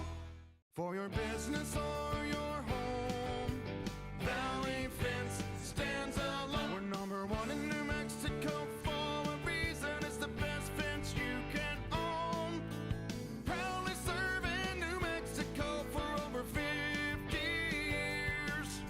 At Valley Fence, the difference is clear. No fence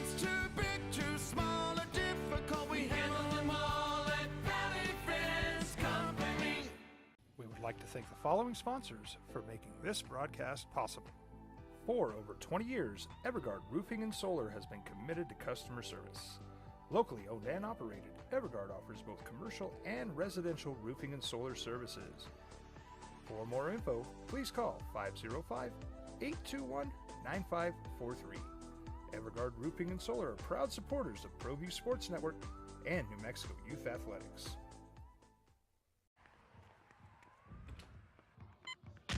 These are more than just the sounds of a safe place to go after school. These are the sounds of interest being ignited and of mentors making an impact.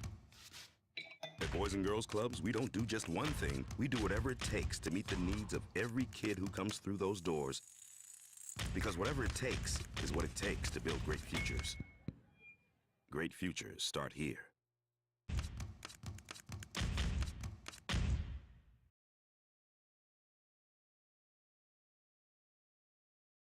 High school sports are back. You can watch every ProView Network broadcast online on the NFHS network.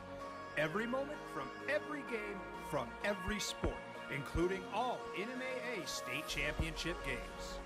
Get your monthly pass now. Just go to ProViewNetworks.com, click on the NFHS logo, and sign up today. Watch New Mexico's best. Well, I'm going to the frontier, walking to the cashier, order up a root beer and a number one. Cover it with green stuff, one scoop is not enough. Find a booth is real tough, back by the Duke. Meet my family, meet my friends in the quirkiest restaurant I have ever been. All of Albuquerque's favorite spot, it's the Frontier Restaurant. The Frontier Restaurant is a proud supporter of ProView Networks. Don't sacrifice quality of flavor when you're in a hurry. Golden Pride offers ribs, fried chicken, green and red chili breakfast burritos, and Frontier Cinnabons. 4 great locations, or visit us online at goldenpride@abq.com. Golden Pride Barbecue Chicken and Ribs, proud supporter of ProView Sports Network. For certified collision and body repair, visit the experts at CarCrafters. 5 locations in Albuquerque and Rio Rancho. Visit carcrafters.com. CarCrafters, it's like it never happened. The energy landscape is limitless and ever-changing. Cleaner energy resources are crucial to New Mexico's environment. For 100 years, PNM has utilized cutting-edge technology and employed hard-working New Mexicans to ensure that we have consistent, reliable energy when we need it. For life's loudest moments, quietest moments, and every moment in between. We're dedicated to providing you with energy now and into the future. All you have to do is dream of what to do with it next.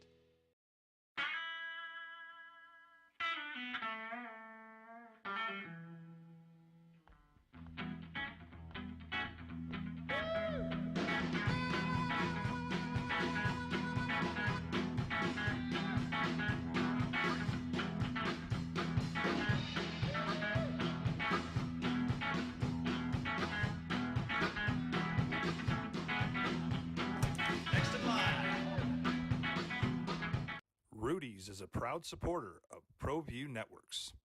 For 50 years, Clark's Pet Emporium has been your pet's favorite stop. Fish, birds, cats, dogs, reptiles, and small animals. Clark's has built a tradition of friendly, knowledgeable service focused on affordable, quality pet care products and food. Locally owned and operated with 2 convenient locations for all your pet needs, including an extensive selection of gifts for both owners and pets. 11200 Manal Northeast or 4914 Lomas Northeast. Clark's Pet Emporium is celebrating 50 years. Thank you, Albuquerque, the Pet Supply Superstore. ClarksPets.com.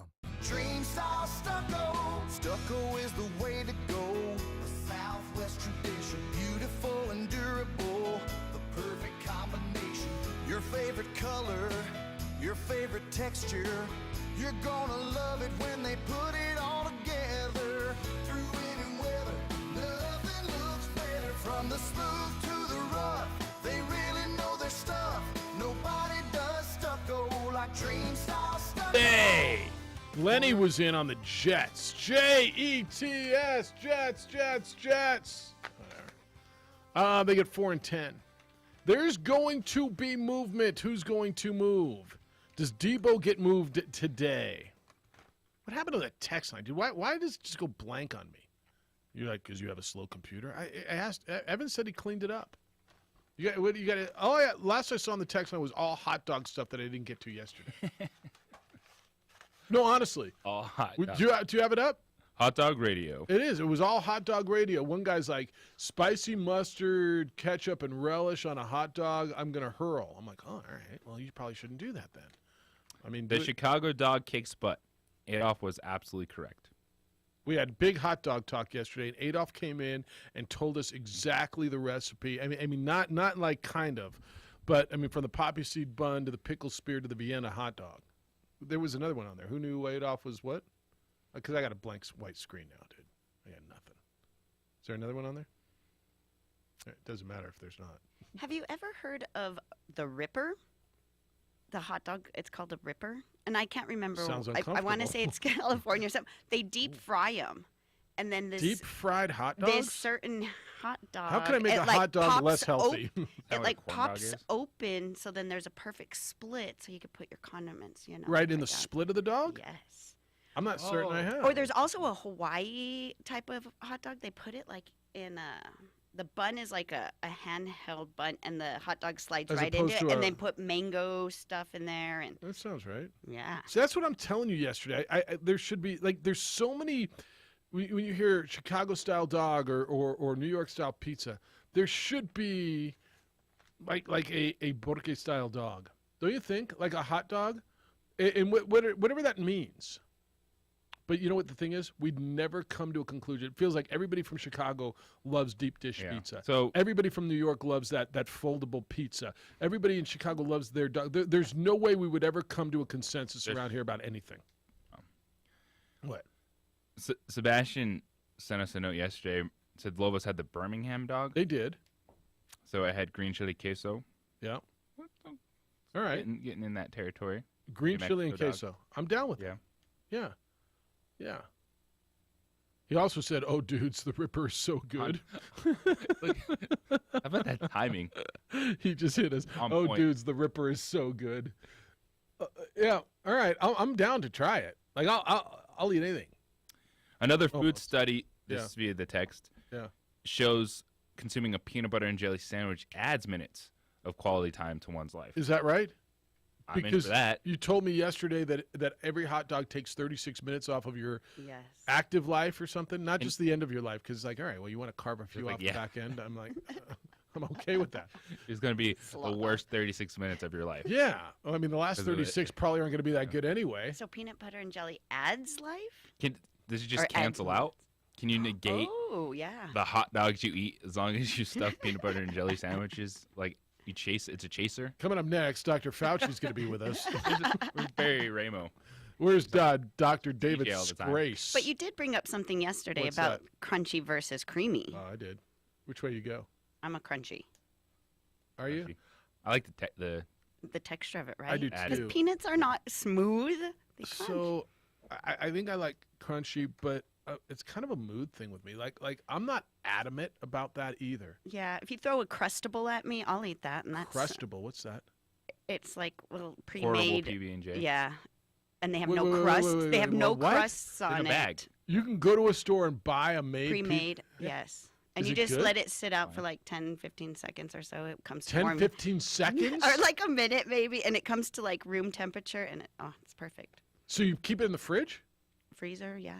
Freezer, and it warms up in 10, 15 Well, seconds. I mean, I I'm guess calling- depending. All right. So wait. Yes. How big is it? Like a piece of bread big? No. Like a hockey puck. Yeah. Like a coaster? Mm-hmm. So it's like 2 bites? For an adult, yeah. Nice snack size What's for the it kiddos. called? Crustables. I've never heard of it. It's delicious. That's because I haven't heard of it. Doesn't mean it's not good. I'm down. I love learning stuff. I'm not sure I'm going to buy it though. So is it like made by Skippy or something? I almost want to say Smuckers. Smuckers. So you went with the jelly. All right. What's your flavor of jelly? Grape. Yeah, Concord grape Well, jelly. I don't know. I'll do strawberry. Yeah, I like grape jelly. Where are you on jelly? Well, so Uncrustables. Oh, it's Uncrustables? Yeah, Okay. 'cause there's no Uncrustables. crust. Oh, no crust. So they even There you cut go. off the crust for Yeah. you. Whoa.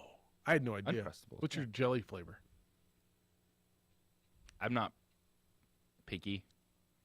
It's whatever happens to be in the fridge. Do you jelly, like if you go to a diner or Wex or something, they bring your bread, do you just butter it or do you put jelly on it? It's almost like a little dessert for me with like a little grape jelly on there. It like is. a reward. It is. No, totally.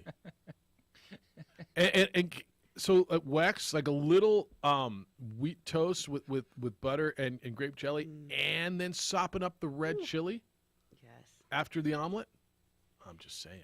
At Wex, I do like their orange marmalade. Do you? So, yeah. All right.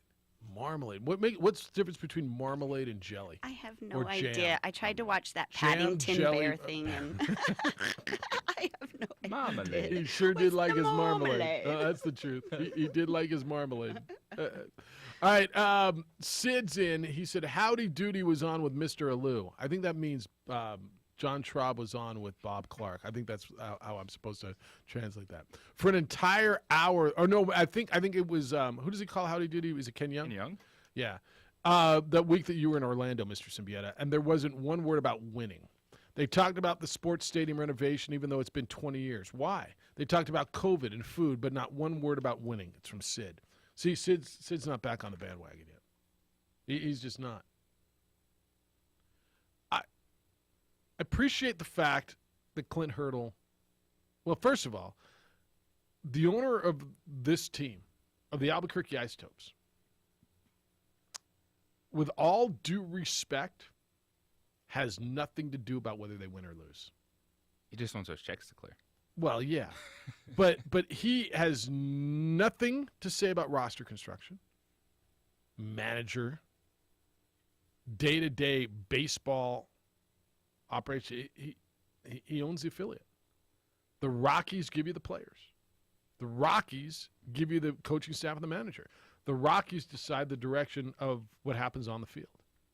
You determine the Clint Hurdle dog or the Ray Birmingham dog or the Chihuahua and the taco races. And the chili, by the way, chili races are still really good. I'm 2 for 2 this year on chili races. Picking the winners. Yeah. All right, we'll go on the phones when we get back. A. Marie will be with us from Vegas at 9:30 this morning, right? All right. It's the opening drive. Jeff, JJ, Stephanie, and Adrian on 95.9 FM and AM 670 Sports Animal. Business or your home, Valley Fence stands alone. We're number 1 in New Mexico for a reason. It's the best fence you can own. Proudly serving New Mexico for over 50 years. At Valley Fence, the difference is clear. No fence too big, too small, or difficult. We handle them all at Valley Fence Company. We would like to thank the following sponsors for making this broadcast possible. For over 20 years, Evergard Roofing and Solar has been committed to customer service. Locally owned and operated, Evergard offers both commercial and residential roofing and solar services. For more info, please call 505-821-9543. Evergard Roofing and Solar are proud supporters of ProView Sports Network and New Mexico Youth Athletics.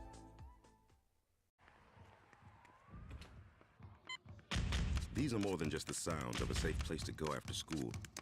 These are the sounds of interest being ignited and of mentors making an impact. At Boys and Girls Clubs, we don't do just one thing. We do whatever it takes to meet the needs of every kid who comes through those doors. Because whatever it takes is what it takes to build great futures. Great futures start here.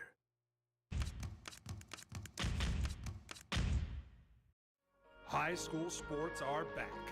You can watch every ProView Network broadcast online on the NFHS network. Every moment from every game from every sport, including all NMAA state championship games. Get your monthly pass now. Just go to ProViewNetworks.com, click on the NFHS logo, and sign up today. Watch New Mexico's best.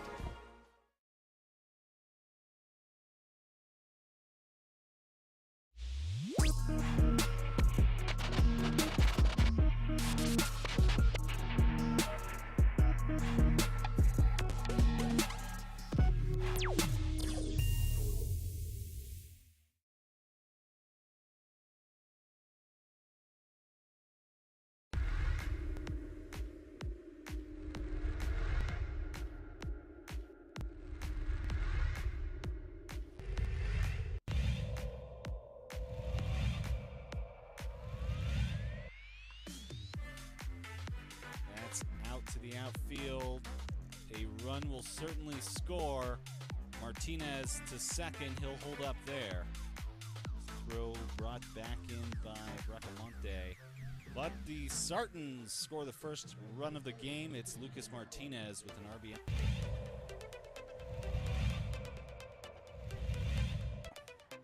Breaking ball, and that's grounded to third baseman.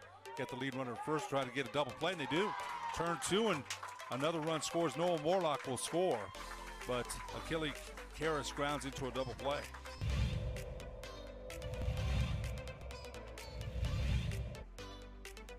There's a pitch, and that's a fastball, and that's laced down the right field line. Fair ball. Fair ball. What a hit in the corner there by Griego. Griego will stand up at second, and that'll score another run, RBI double for Griego.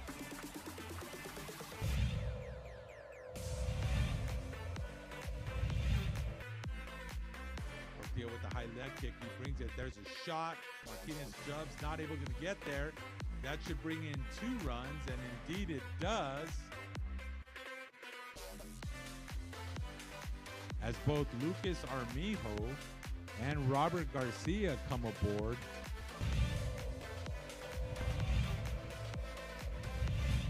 Two outs here for the Matadors. There's a shot. That one's high. It's deep. It's traveling. Bye-bye.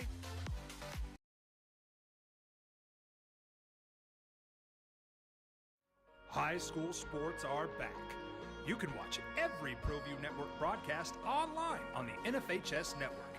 Every moment from every game from every sport, including all NMAA state championship games. Get your monthly pass now. Just go to ProViewNetworks.com, click on the NFHS logo, and sign up today. Watch New Mexico's best.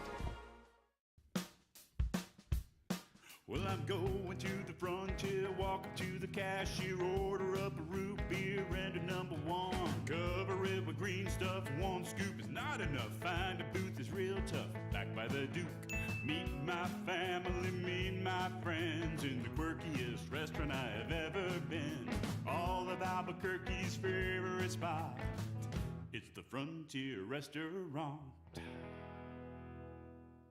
The Frontier Restaurant is a proud supporter of ProView Networks. Don't sacrifice quality of flavor when you're in a hurry. Golden Pride offers Supply ribs, today, fried 11 to 1. chicken, green and red Big chili, giant breakfast. tool sale. If you're in the market for tools, this is the day to buy.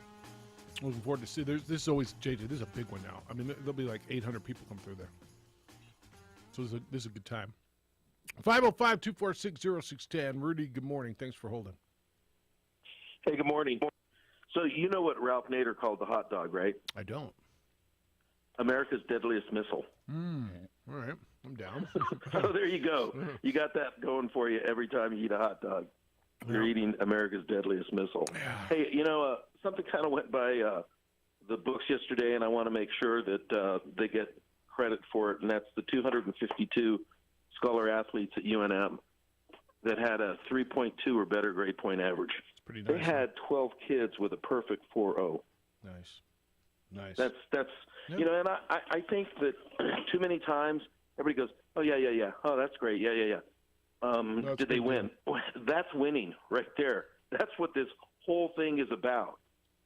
That's why I support UNM.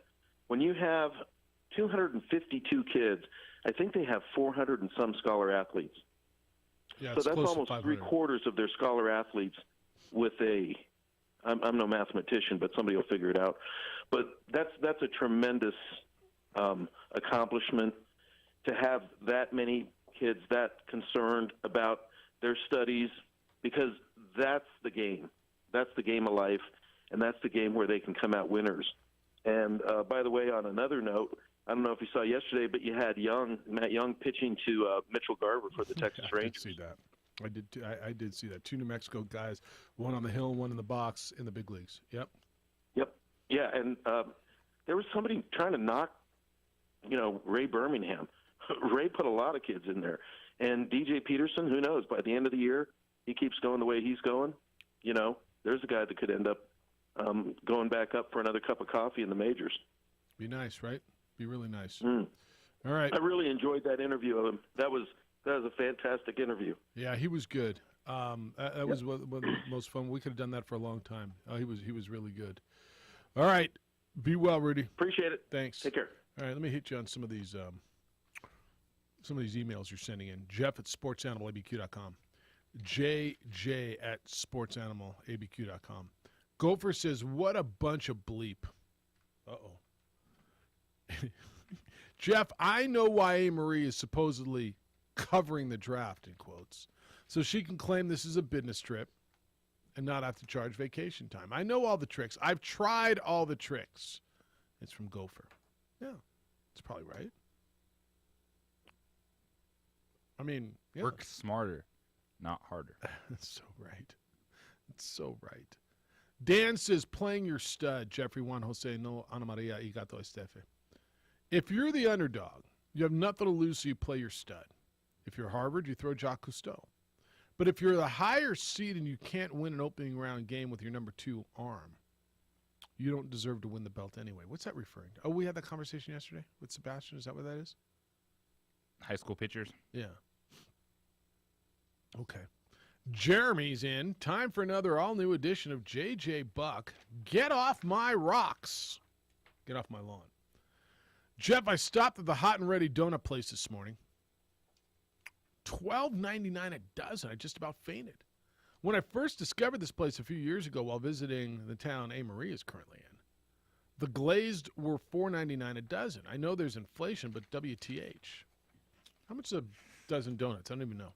I can't tell you last time I bought a dozen donuts. It's pushing I want to say at Dunkin' Donuts, it's a good $10. Is it? Yeah. Under $1 a donut. I don't know what to tell you anymore. I can't tell you. Like if you ask me combined cumulatively, when was the last time I ate like a dozen donuts? I don't know if I've eaten 12 donuts in the last 5-6 years. I mean, when was the last time you ate a donut? Do you eat a lot of donuts? I like donuts. Don't get me wrong. I like them. I just don't get around a lot. Week. Was it last week? Good. Yeah? All right. What's your donut? I probably eat one like once or twice a week. Do you really? I love donuts. I just never find myself around them. I never order them. You're a smart man. No, donuts are good. What's your go-to donut? Well, last night we had to choose between donuts and ice cream, and of course we chose ice cream. Why wouldn't you choose both? I know. We weren't have, downtown. like- we weren't downtown where Is they it were right next to each other. Ice cream on the donut? Like Dunkin' Donuts and Baskin Robbins, like one now. In They most are places. one, right? Yes, they, in most places. Can I just get my yes. scoop of ice cream right in the middle of the donut? Yes. What's wrong with that? It's delicious. Because What's some the di- places don't have the brownie sundae no more, so you have to that's a get the problem. donut instead. Yeah. I mean, what's the difference? It's just genius. Yeah. It's like a best idea. What's your all right? One donut. What are you having? What's the go-to? It is Krispy Kreme. Yeah. Chocolate ice with sprinkles. Well, okay, if you're gonna go all, I guess, yeah, Krispy Kremes. But no, I would do the blueberry. I like the blueberry muffin. I like the chocolate ice with the custard in the middle. Oh, Yeah, it's gooder than bleep. All right. I'll eat any donut though. Look at us. Thank you for your for that. What would Tellus wants to know what would the Hammer dog be? What would Steph put on her signature dog? So you got your own signature dog. It's named after you. You could have like the Chicago dog with the poppy seed and the Vienna and the slice of pickle. And what would your signature hot dog be? That's a hard one. All right, work I'd on have it. to think of that Work one. on it. Yeah. Work on it. Yeah, work on it. All right, 505-246-0610, 888-922-0610. Tonight, Philadelphia tries to close out Toronto. It is a big one for that organization, I do believe, in Philadelphia. Phoenix will try to close out the Pelicans in Louisiana tonight, and the Mavericks will be in Utah trying to close out the Jazz. So the road teams are all up 3-2 tonight. I'm going to say 2 of those series finish tonight on the road. Do you agree with me?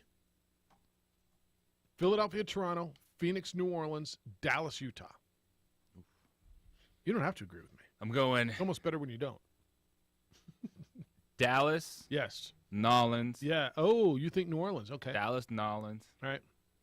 And my I get He's Philadelphia. on- all right. Philadelphia. So you think 2 of the 3, you just think a different 2. Yeah. I think Phoenix and Dallas finish tonight. I do. Although I can see New Orleans winning. I mean, New Orleans, gosh, I can see it. Marie joins us from Las Vegas. That's going to be coming up at 9:30 this morning. 505-246-0610. It's yours until then. We'll get into the draft. We get into the NBA, the baseball, the Supermax for Jokic if they offer it. If not, he'll go get a Supermax somewhere else. Or a Max.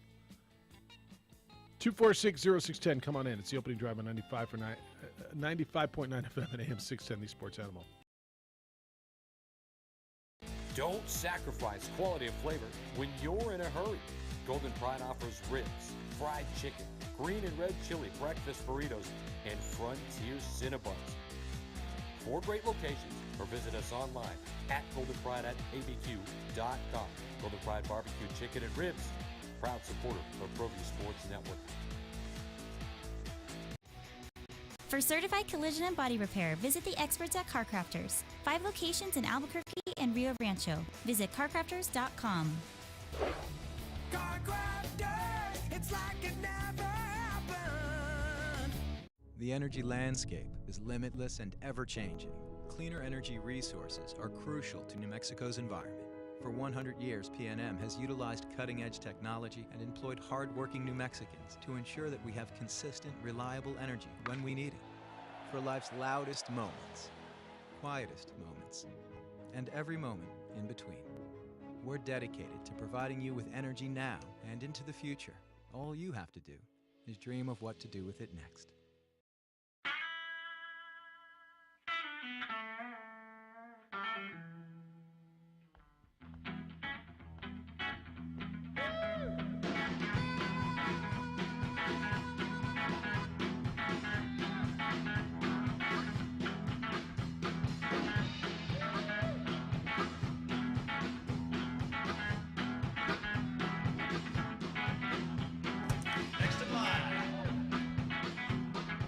Rudy's is a proud supporter of ProView Networks. For 50 years, Clark's Pet Emporium has been your pet's favorite stop. Fish, birds, cats, dogs, reptiles, and small animals. Clark's has built a tradition of friendly, knowledgeable service focused on affordable, quality pet care products and food. Locally owned and operated with 2 convenient locations for all your pet needs, including an extensive selection of gifts for both owners and pets. 11200 Manal Northeast or 4914 Lomas Northeast. Clark's Pet Emporium is celebrating 50 years. Thank you, Albuquerque, the Pet Supply Superstore. ClarksPets.com. Dream style stucco. Stucco is the way to go. A Southwest tradition, beautiful and durable. The perfect combination. Your favorite color, your favorite texture. You're gonna love it when they put it all together. Through any weather, nothing looks better. From the smooth to the rough, they really know their stuff. Nobody does stucco like Dream style stucco. For your business or your home, Valley Fence stands alone. We're number 1 in New Mexico for a reason. It's the best fence you can own. Proudly serving New Mexico for over 50 years. At Valley Fence, the difference is clear. No fence too big, too small, or difficult. We handle them all at Valley Fence Company. We would like to thank the following sponsors for making this broadcast possible. For over 20 years, Evergard Roofing and Solar has been committed to customer service. Locally owned and operated, Evergard offers both commercial and residential roofing and solar services. For more info, please call 505-821-9543. Evergard Roofing and Solar are proud supporters of ProView Sports Network and New Mexico Youth Athletics.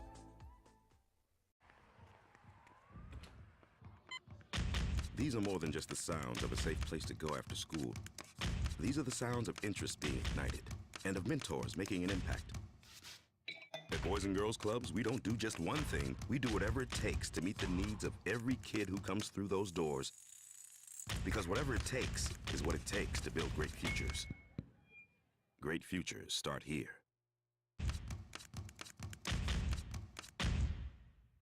High school sports are back. You can watch every ProView Network broadcast online on the NFHS Network. Every moment from every game from every sport, including all NMAA state championship games. Get your monthly pass now. Just go to ProViewNetworks.com, click on the NFHS logo, and sign up today. Watch New Mexico's best. K240BL Albuquerque is 95.9 FM, 610 KNML Albuquerque, the sports animal.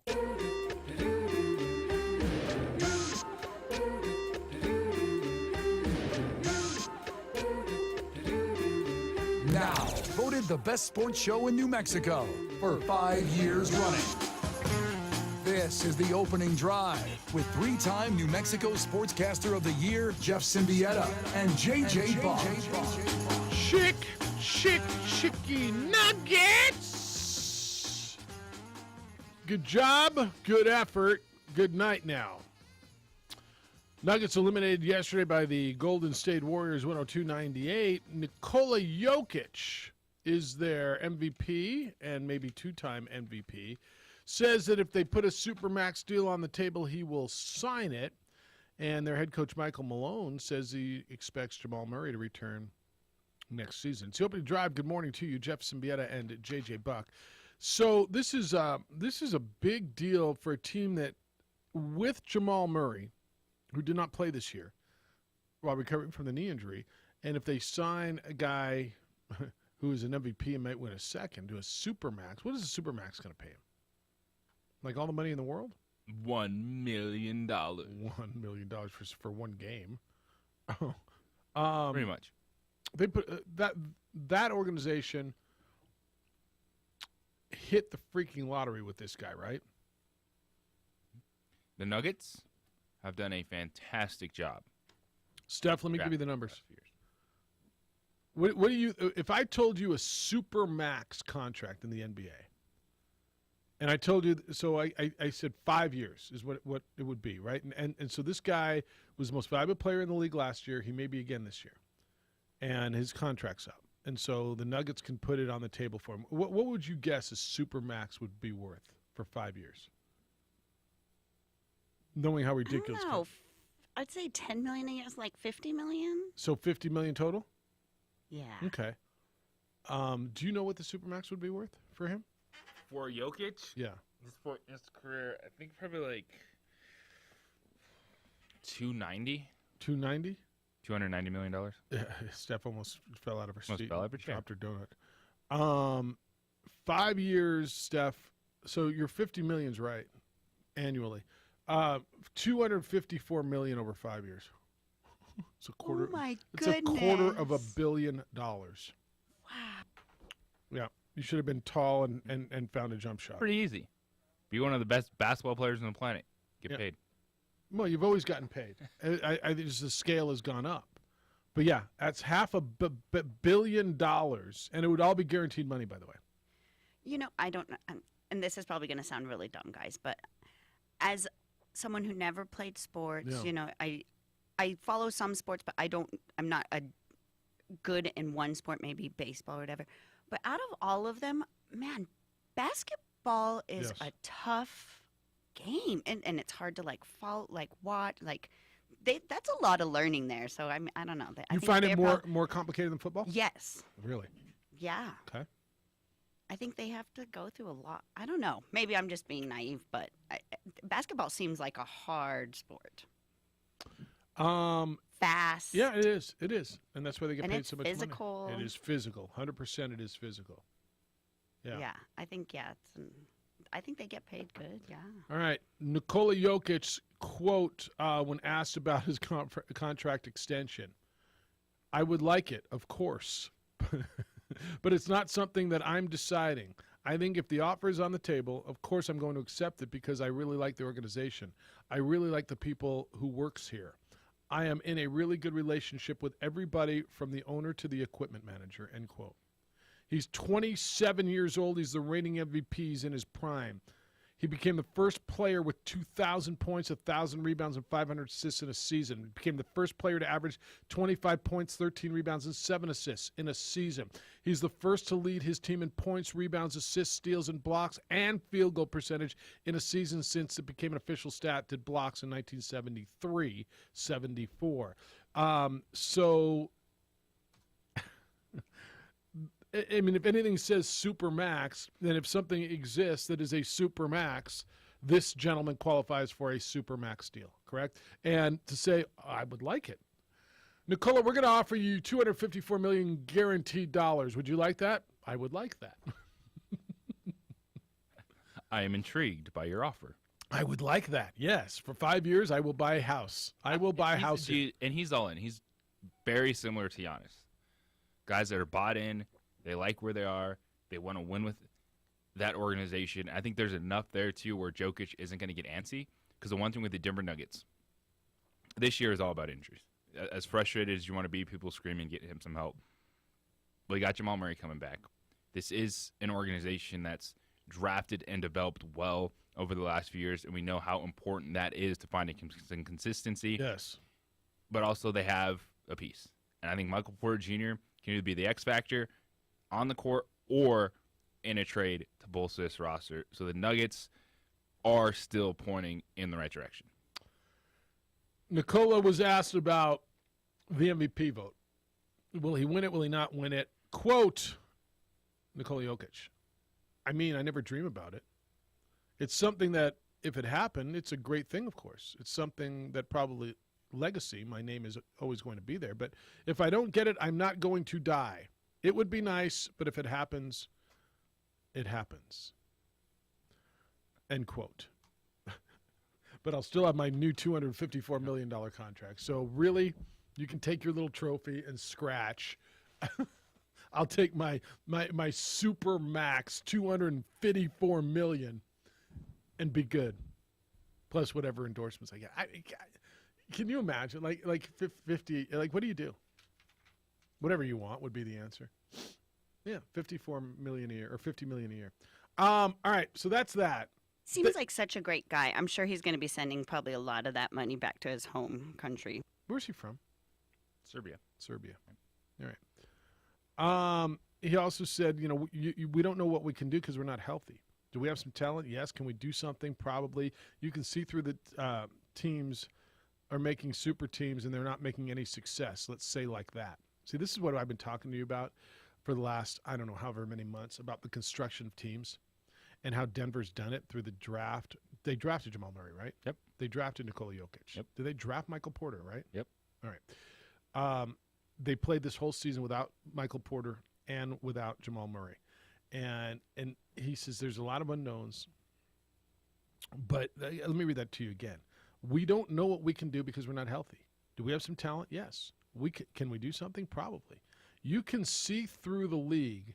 Teams are making super teams, and they're not making any success. Let's say like that. I think we have talent, we have players, we have pieces, we have tools. The only thing is we are going to work together. That's the only thing. That's the question. You cannot know that until you start playing, end quote. So it sounds like, to your point, he's in. The Nuggets, so would you say, and look, we haven't gone through free agent, we haven't drafted yet. But if you say Jamal Murray, Michael Porter are healthy, where are the Nuggets in the West next year?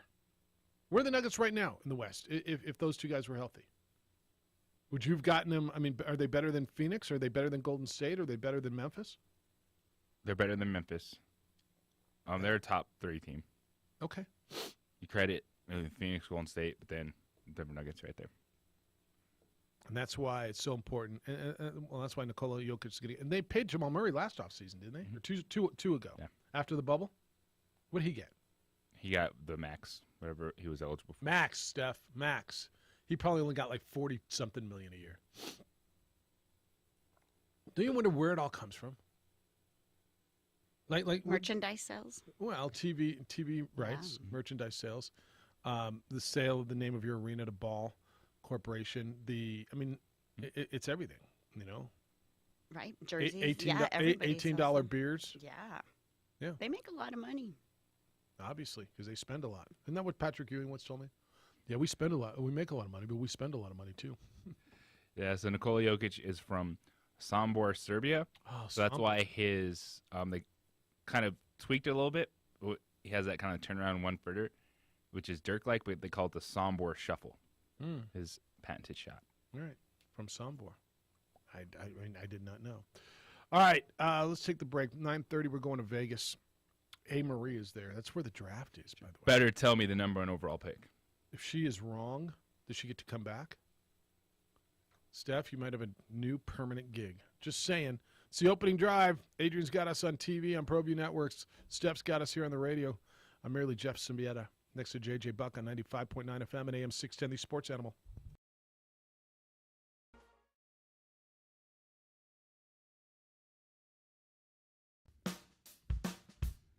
Well, I'm going to the frontier, walking to the cashier, order up a root beer and a number one.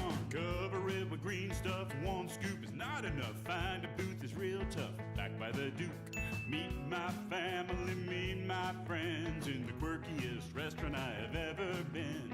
All of Albuquerque's favorite spot, it's the Frontier Restaurant. The Frontier Restaurant is a proud supporter of ProView Networks. Don't sacrifice quality of flavor when you're in a hurry. Golden Pride offers ribs, fried chicken, green and red chili breakfast burritos, and Frontier Cinnabons. 4 great locations, or visit us online at goldenpride@abq.com. Golden Pride Barbecue Chicken and Ribs, proud supporter of ProView Sports Network. High school sports are back. You can watch every ProView Network broadcast online on the NFHS network. Every moment from every game from every sport, including all NMAA state championship games. Get your monthly pass now. Just go to ProViewNetworks.com, click on the NFHS logo, and sign up today. Watch New Mexico's best. For certified collision and body repair, visit the experts at CarCrafters. 5 locations in Albuquerque and Rio Rancho. Visit CarCrafters.com. CarCrafters, it's like it never happened. The energy landscape is limitless and ever-changing. Cleaner energy resources are crucial to New Mexico's environment. For 100 years, PNM has utilized cutting-edge technology and employed hard-working New Mexicans to ensure that we have consistent, reliable energy when we need it. For life's loudest moments, quietest moments, and every moment in between. We're dedicated to providing you with energy now and into the future. All you have to do is dream of what to do with it next.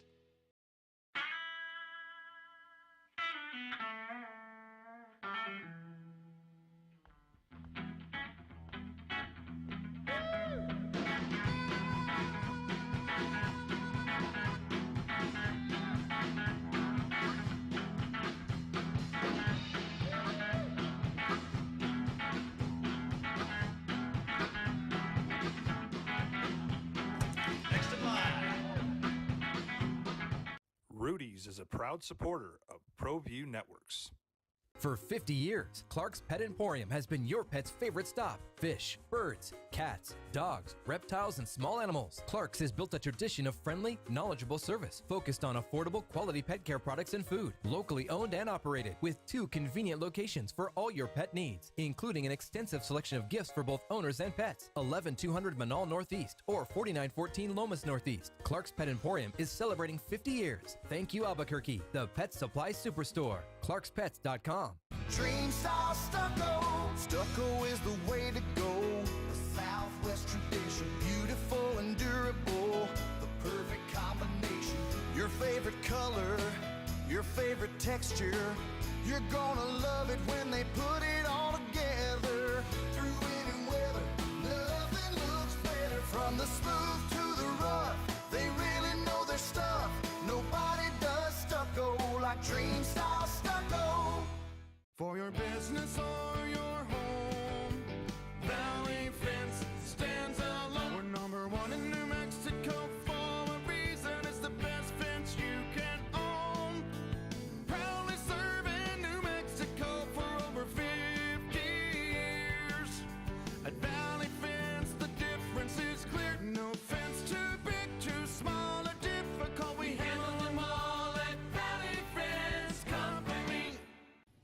thank the following sponsors for making this broadcast possible.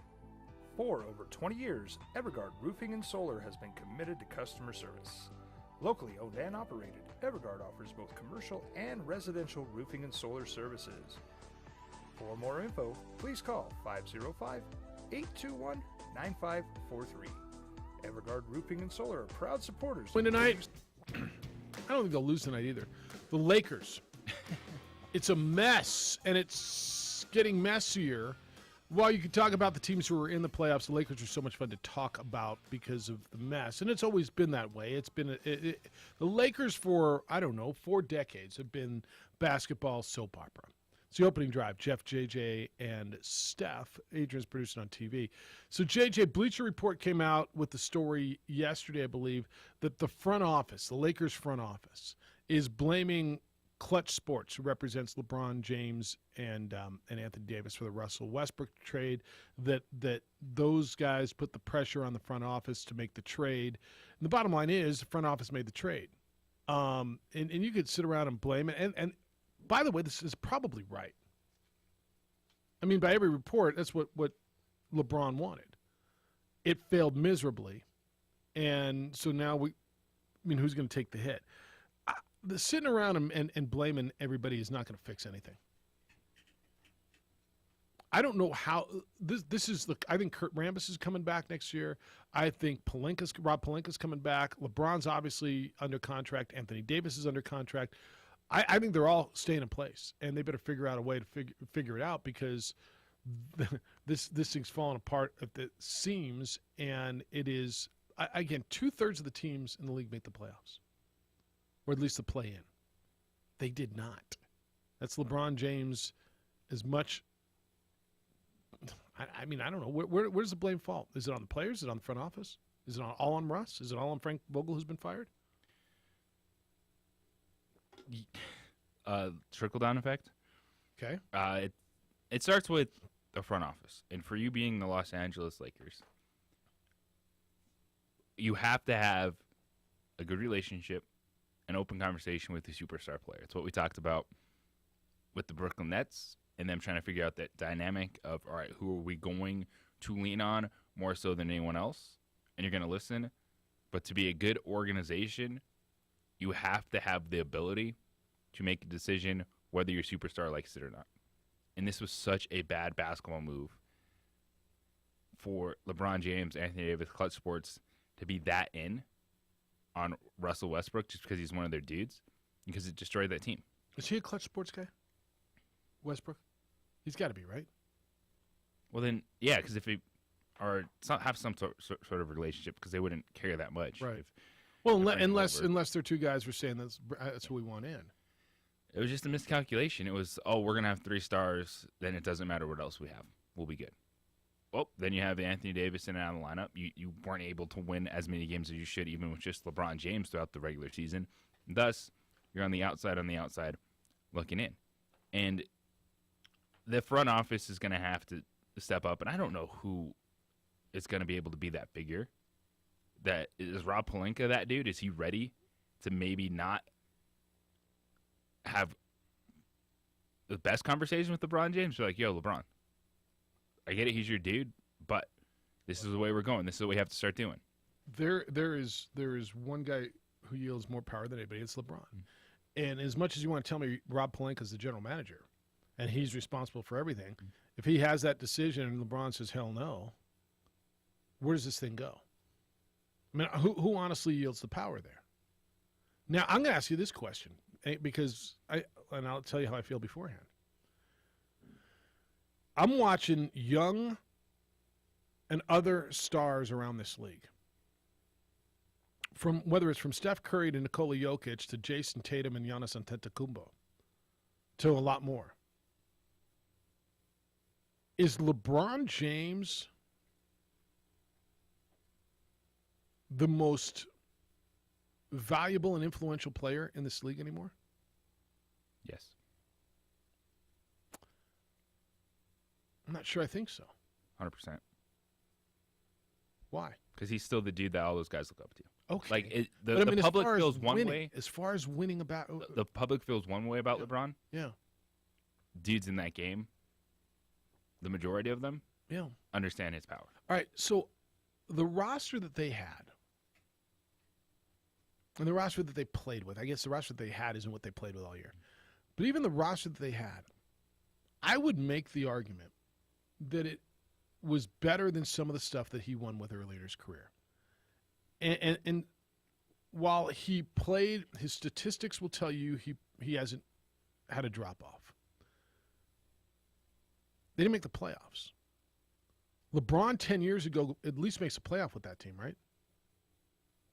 Yes. Okay, so that's where I'm saying, is he that guy anymore?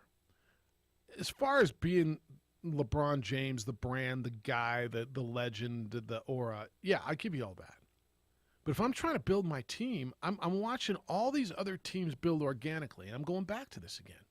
Whether it was Golden State or Phoenix or Denver or Milwaukee or Boston,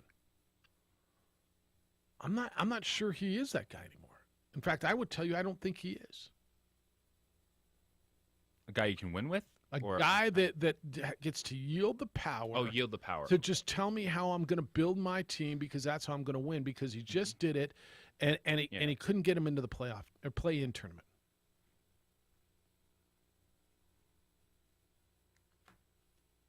He's not Superman anymore. He's good. He can go out and get you 35 a night if you want, if he needs to. But they didn't win. And you could blame it on Russell Westbrook and everybody else. Back in the day, he made everybody else better, right? He made Matthew Dellavedova better and J.R. Smith better and all those. Hell, I'll tell you, he made Kyrie Irving better. He did. Did he make Russell Westbrook better? Did he make Anthony Davis better? Did he make any of these guys better? I'm not telling you he's not good. I'm not telling you he's not. LeBron James shouldn't have to make Anthony Davis better. That's a problem then. Westbrook. You don't bring Westbrook in to say LeBron has to make him better. You bring Westbrook in to say, all right, I need to take a little bit of a step back during regular season. You got to be the dude that comes in and takes over some of these games. So when we get to the playoffs, and it failed miserably. We're all fresh. So is this all on Russ? Is it all Russ? It's not all on Russ's fault, but he's the catalyst of he's not that guy anymore. He's not. Like, and even when he was that guy when he won MVP. They were like the 8 seed still, like in Oklahoma City. And he won it on numbers. He won it on the triple doubles. Yeah, it was. And for Russ, it's because it's not just Russ; it's the pieces you lost to get Russell Westbrook. I think so that's that it's a combination of Russ isn't the greatest player now, like his athleticism, cool, but that doesn't win you games. He's not making players as better as you'd think when you look at his numbers, and the fact you lose a Kyle Kuzma and a KCP. Yeah, all that. Yeah. Ray, good morning. How's it going, guys? Good, Ray. What's up? I agree with you, man, about LeBron James. I'd rather build my team around Curry, the guy from Milwaukee, Evan Morant. Now, LeBron's in it with the money, and he has already said when he wants to play with his son, no matter what team it's with, he wants to play with his son. And look at Irving play with him and didn't want to play with him. Yeah, they had a chance to get Durant. He chose Golden State instead of LeBron. I just think that he's in it now. His stats are still up, but what superstar stats wouldn't be up if they played with the Lakers, with the team that they had? But I'd rather build my team around those guys than LeBron. I think LeBron's in it for a couple of years and wants to play with the son. He already admitted it. And it don't bother him anymore, whether he is there in the playoffs or not. He's been there so many times, but interesting. That's my opinion. See what you guys say. Thank you, Ray. It's interesting. I mean, I don't know if it bothers him or not. I think it bothers him because I think he is as legacy conscious as anybody that there's ever been. But I don't know what he can do about it. I think that he also has other interests. Who does Kyrie Irving want to play with? I'm not looking at Kyrie Irving going, that dude doesn't want to play with LeBron James? Yeah. Now we got a problem. Kyrie Irving's not wanting to play anywhere. No, that's fair. Terry, good morning. Hello, Terry. Good morning, Jeff. Good morning, JJ. Good morning, Steph. I was the one yesterday sent in, kind of picked on Adolph. I kind of sounded like he was snobbish, but it sounded like a Grey Poupon commercial, but that's kind of an oxymoron because the one thing you can't put on, I guess, a Chicago dog is Grey Poupon. But I digress.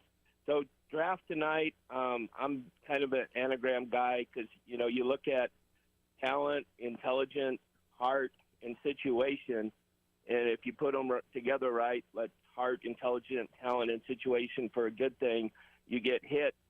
If somebody screws up their draft, you could redo those letters and come up with a bad word, but a family show.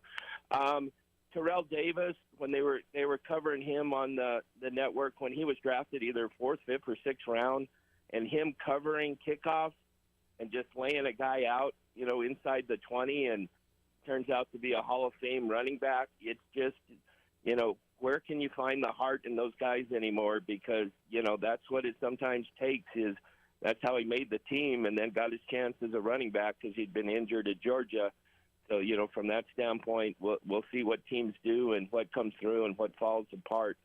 And just last little bit, mine was a Winchell's buttermilk donut, but they don't have Winchell's anymore. And then Shakey's Pizza. I used to love Shakey's Pizza. So this stuff, again, over the summer, we can cover things that have gone away that used to like that way. But from the standpoint, I'm glad the Joker, and it's very simple, and he sounds like a very kind guy. Yeah, they offered me $250 million, and I'll sign it. I'll take it. Yeah, they put $254 on the table. I'll take the money. Yeah, I think I'm a hell of a guy. They'll buy him a few goats and sheets back home, and easy. Come on, he might. Now. Well, it might. Well, no, but I have to be lighthearted. It might feed his brothers for a couple weeks, from that standpoint. A lot of people for a couple weeks. Yeah, they need to go to the good buffet, so he has to dish out a few extra dollars from that. But yeah, if they get healthy, they can make a run. It'll be great to hear A-Marie. Time out, Terry. So you guys take care. See you later. Call him Timex Terry. Time out, Terry. I'm pretty sure Serbia is a civilized country. Apparently, Flagrant 2. Yeah, you throw a flag on that. Flagrant 2. A-Marie's coming up next from Draft Central in beautiful Las Vegas. Let me tell you about International Protective Service first, IPS. They protect my home. They have for years, and I suggest you give them a call and talk to them about protecting your home or your business because crime is up, officer numbers are down, and you got to do what you can to protect what you built and worked so hard to build. Back in 2006 is when IPS started providing security for some homeowners in Fort Hills, and here we are all these years later now. Homeowners, business owners all over the Burque trust IPS to protect what they have worked so hard to build. Aaron is from Albuquerque, New Mexico. He is from here, passionate about this place, making it a safer place to live and to work by watching your home and watching your business with highly trained armed guards and 24-hour patrols. Committed to our city's protection. Call IPS, see what they can do for you. The number is 505-897-2420. That's 505-897-2420, or visit them online at ipsglobal.com.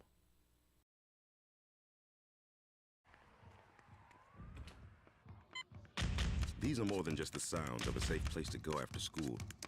These are the sounds of interest being ignited and of mentors making an impact. At Boys and Girls Clubs, we don't do just one thing. We do whatever it takes to meet the needs of every kid who comes through those doors. Because whatever it takes is what it takes to build great futures. Great futures start here.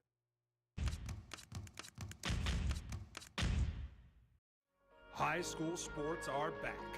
You can watch every ProView Network broadcast online on the NFHS network.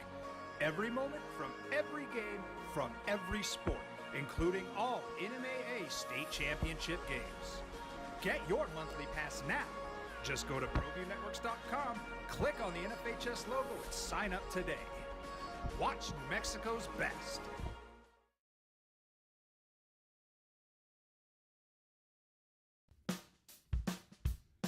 Well, I'm going to the frontier, walking to the cashier, order up a root beer and a number one. Cover it with green stuff, one scoop is not enough. Find a booth is real tough, back by the Duke. Meet my family, meet my friends in the quirkiest restaurant I have ever been. All of Albuquerque's favorite spot, it's the Frontier Restaurant. The Frontier Restaurant is a proud supporter of ProView Networks. Don't sacrifice quality of flavor when you're in a hurry. Golden Pride offers ribs, fried chicken, green and red chili breakfast burritos, and Frontier Cinnabons. 4 great locations or visit us online at goldenpride@abq.com. Golden Pride Barbecue Chicken and Ribs, proud supporter of ProView Sports Network. For certified collision and body repair, visit the experts at CarCrafters. 5 locations in Albuquerque and Rio Rancho. Visit carcrafters.com. It's like it never happened. The energy landscape is limitless and ever-changing. Cleaner energy resources are crucial to New Mexico's environment. For 100 years, PNM has utilized cutting-edge technology and employed hard-working New Mexicans to ensure that we have consistent, reliable energy when we need it. For life's loudest moments, quietest moments, and every moment in between. We're dedicated to providing you with energy now and into the future. All you have to do is dream of what to do with it next. Speaking of draft and develop, Jacksonville Jaguars are on the clock again. It's interesting the way things go and how you start to feel about certain draft classes, who the best players are. You listen, we're all learning. We don't watch all these guys in college constantly, so we're getting our information from the draft experts, trying to read up a bunch of mock drafts to see who's good. And I'm excited for the NFL draft. I'm always excited for the NFL draft, but especially this one, even though that it looks like there's one first-round quarterback, Malik Willis from Liberty, who Colin Cowherd, I don't get his take on Malik Willis that he's only played 2 Division I teams. So does Cowherd not consider non-power teams Division I? Is he just a P5 guy? Because that's a weird Malik Willis take that he's been throwing out there, like to the national audience. I'm a Cowherd guy, hear him right here on the Sports Channel, but that one I don't quite get. Saying, oh, Malik Willis has only played 2 Division I teams. Liberty's a Division I football team. You're just talking about power conference teams? So that's the only one I really don't get. And I was floating this a little bit earlier, Jeff, the Cowherd take. He keeps talking about Malik Willis. Yeah. And the fact that he played at Liberty and he only played 2 Division I football teams. That does not make sense to me. How many Trey Lance play? Just curious. Is Liberty not a Division I football team? They are. So is it like only playing power conference teams means? I'm going to guess that's what he means. Yeah. Okay. I'm going to guess that's what he means. Because he's telling that to his national audience. And that's the only one that caught me a little off guard. Because then people are thinking, oh, it's another FCS guy. And Malik Willis. I think he's the only first-round caliber quarterback. I wonder if Colin Cowherd knows that Liberty's a Division I team. They're an independent Division I team. I don't know that Colin Cowherd knows that they're a Division I team. If that's what he said. So what was the context in which he said it? He's saying Malik Willis has only played 2 Division I teams. Like, and he said it multiple times leading up to the draft. And it's just one that, like, that's hitting a national platform, and that's information that's getting out there. And I think he's the only first-round caliber quarterback in this class. But that's a heck of a statement that people are going to hear and think that it's another FCS quarterback. So is A-Marie standing us up? Is that what's going on here? Like, are we supposed to call her know now? The number? I didn't know her phone number, so I just tried to message her through email. So hopefully. I mean, it's really? 9:35, right? I thought she said 8:30 here early. 9:30 was good morning. Call you guys at 9:30 Mountain Time. Is that cool? We good for like 9:35? What's the first? That was tomorrow. Maybe she had a crazy night. Well, I hope so, but that's besides the point. Don't you hope so? I mean, I do too, but yet she's been texting me since before I got to the elevator. So what's she up so damn early for anyway? Maybe she was just getting in, and now she's out. Okay, and that's a really good chance too. I don't know. Question for A-Marie. She's seen Wayne Newton yet? It's from Rod. So Donnie Osmond. It kind of bothers. So if Colin Cowherd was saying that bothers me. For a guy who is so fact-checking and so critical of people who don't have their facts right. Liberty is a Division I school. I will give you a list of quarterbacks who have been successful, and there's a long list of them that did not play at power conference schools. And whether you want to go with Ben Roethlisberger or Josh Allen, or I mean, there's right. Go down the list. I'm not sure. I think I understand it. What he's trying to say. So he doesn't think Malik is a first round pick or what? I think he's a first round pick, but he keeps telling people he's only played 2 Division I teams. Like there's some giant curve. Okay, he's not coming from the SEC. But I just thought it was, it's been interesting. That's kind of been a narrative that he's thrown out there. And this week, a lot of people are learning about these prospects and hearing the talking heads talk about said prospects. And this draft has a ton of foundational pieces. I'm not overreaching for any of these quarterbacks. Like if I want one of these guys, I'll just wait and see. Like I wouldn't trade up for Malik Willis or Kenny Pickett. No, I wouldn't either. We tell our guests we don't have any time left in the segment, and we're not going to the. I mean, what am I supposed to do with this now? Like I'm supposed to do it with 4 minutes left in the segment and stretch my clock and stress you out back there, Steph? That's what I'm supposed to do? Yes. So if we don't take her call, does that mean she has to take a vacation day and can't call this a business trip? Oh, that's a good one. Like I mean, is that the what? She still will? More radio this afternoon. Oh, then she'll just be on with her favorites in the afternoon. No, I understand. All right, our correspondent, A. Marie, is at the draft. It's nice of you. I mean, I'm looking at my text. Say, I'll call you guys at 9:30. What are you new? I'm sorry, guys. It's wild over here. Well, I hope so. That's what Steph said. Maybe she just had a wild night, and I said, well, I hope she did. No, I didn't actually. I've been really good. I didn't go the 4 seasons. That's best. But I got a really good meal and went to bed really early.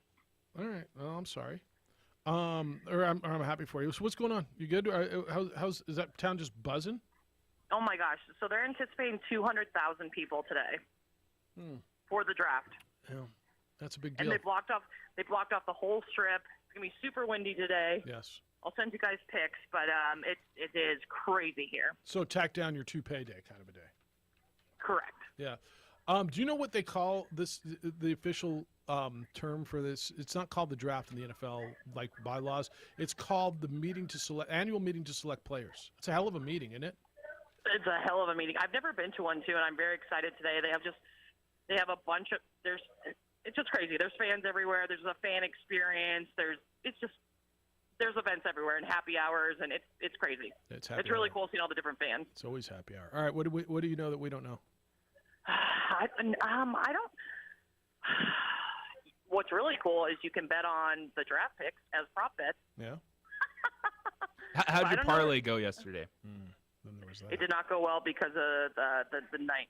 Hockey screwed me. Was that the only one you lost? No, I'm saying that I did a eight game parlay for NBA, baseball, and hockey, but my hocky didn't hit. Yeah.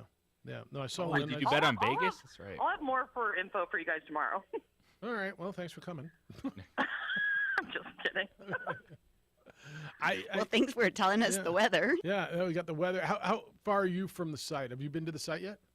Yeah, it's awesome. I'm at the end of the strip, so they're blocking off the whole strip. You can't even drive or anything. Everything's blocked off, so this should be fun for people. Don't tell me the NFL doesn't rule. I mean, when it can close down Vegas, like honestly, when it shuts down the strip.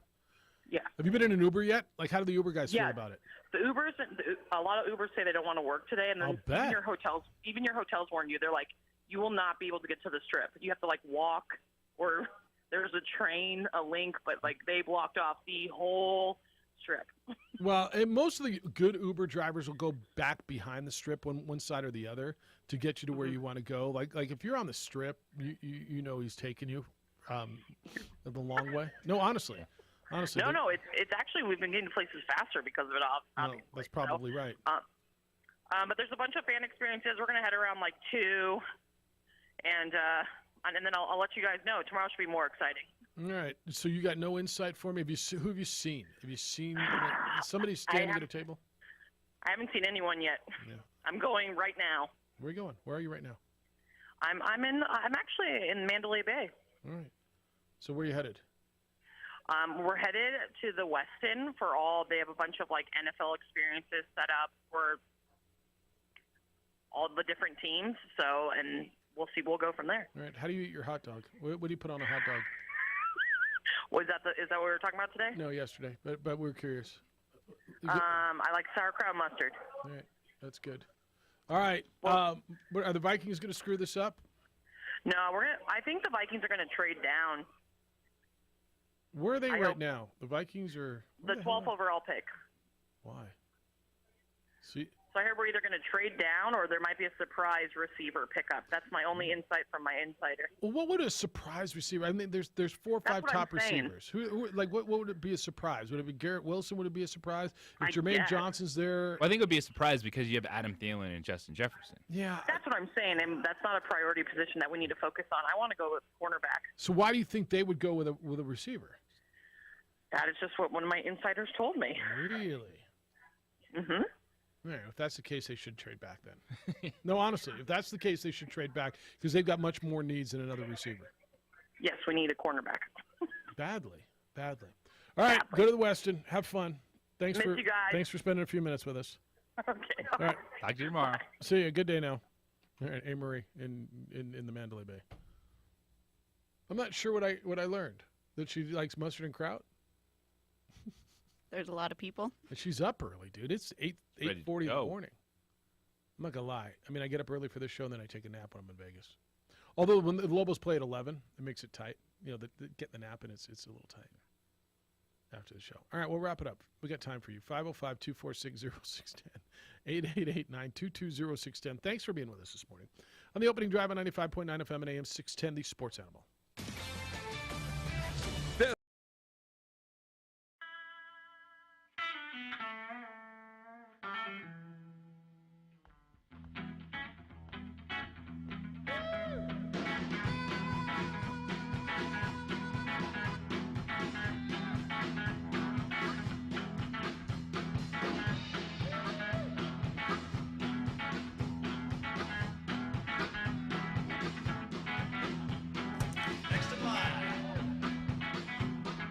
Rudy's is a proud supporter of ProView Networks.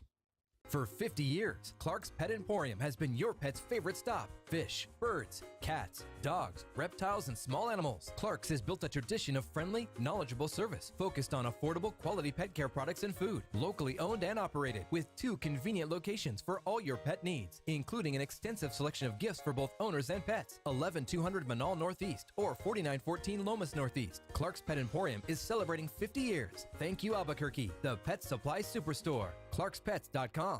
Dream style stucco. Stucco is the way to go. A Southwest tradition, beautiful and durable. The perfect combination. Your favorite color, your favorite texture. You're gonna love it when they put it all together. Through any weather, nothing looks better. From the smooth to the rough, they really know their stuff. Nobody does stucco like Dream style stucco.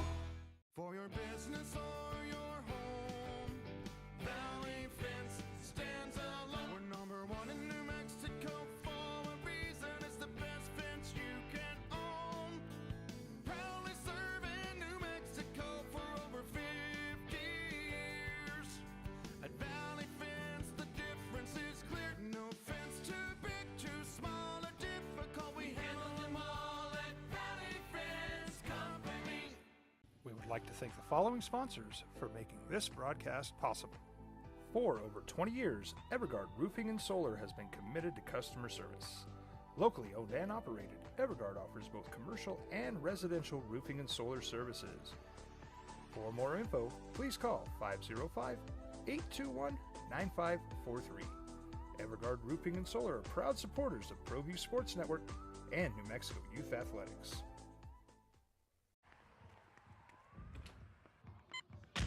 These are more than just the sounds of a safe place to go after school. These are the sounds of interest being ignited and of mentors making an impact. At Boys and Girls Clubs, we don't do just one thing. We do whatever it takes to meet the needs of every kid who comes through those doors. Because whatever it takes is what it takes to build great futures. Great futures start here.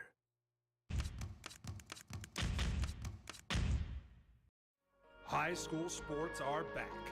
You can watch every ProView Network broadcast online on the NFHS network.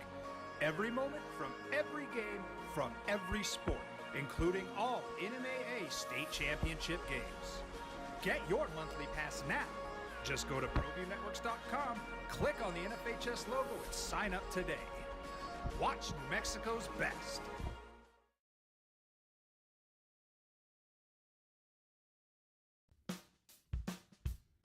Well, I'm going to the frontier, walking to the cashier, order up a root beer and a number one. Cover it with green stuff, one scoop is not enough. Find a booth is real tough, back by the Duke.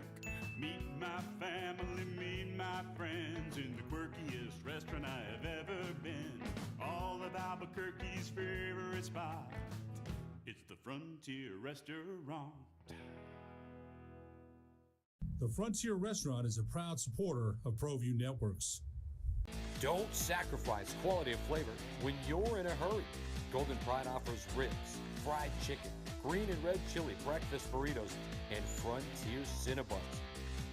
4 great locations, or visit us online at goldenpride@abq.com.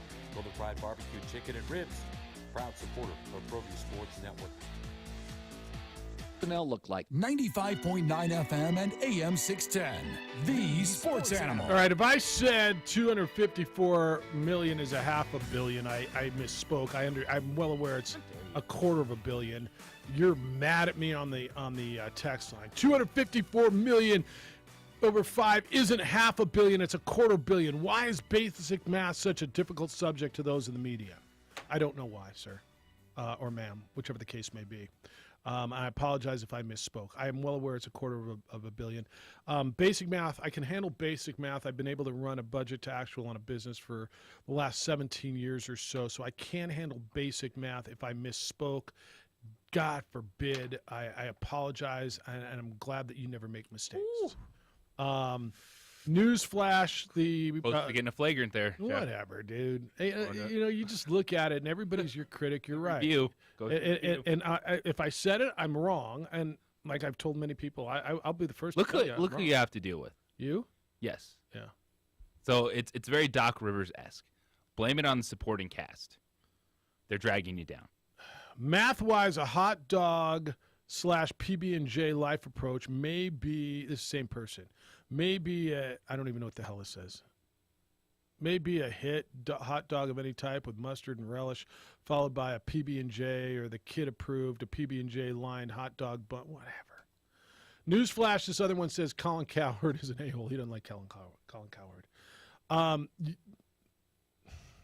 Facts are facts, and if I missed it, I missed it, and I apologize.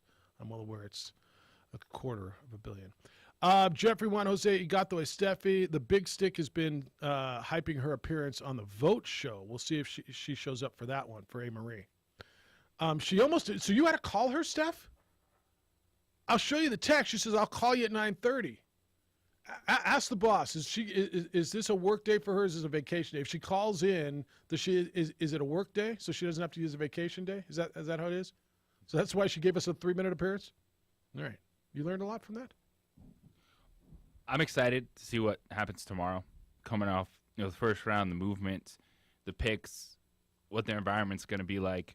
Because this is not just about the foundational pieces. It is a show for the NFL. Let's have that stage set up there in the fountains.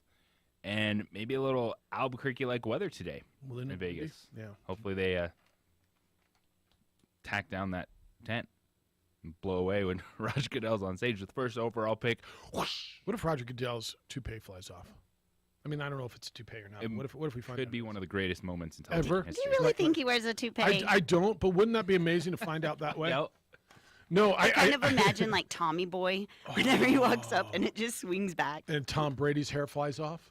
Oh, would that just destroy so many myths? Your boy Edward, did I say it? Would crumble. He would crumble if that was in fact the case.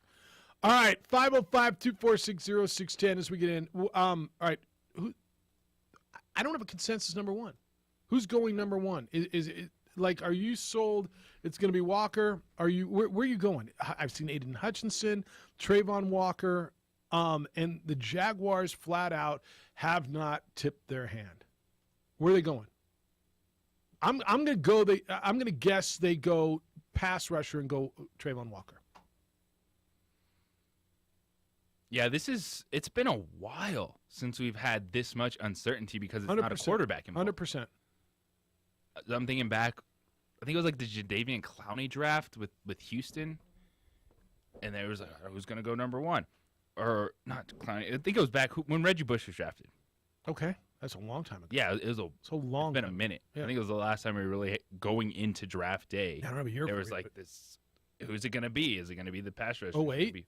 It's been a minute. Yeah. We've had this kind of uncertainty, and between Walker and Hutchinson, and really what you're I've hearing. even seen Evan Neal at the top of a bunch of these drafts, the offensive lineman from Alabama. And it's kind of like Trayvon Walker they feel maybe he has a higher ceiling to attain, or Hutchinson is a guy that can kind of come in right away and contribute. And that's something the Jaguars are weighing with this number 1 overall pick. But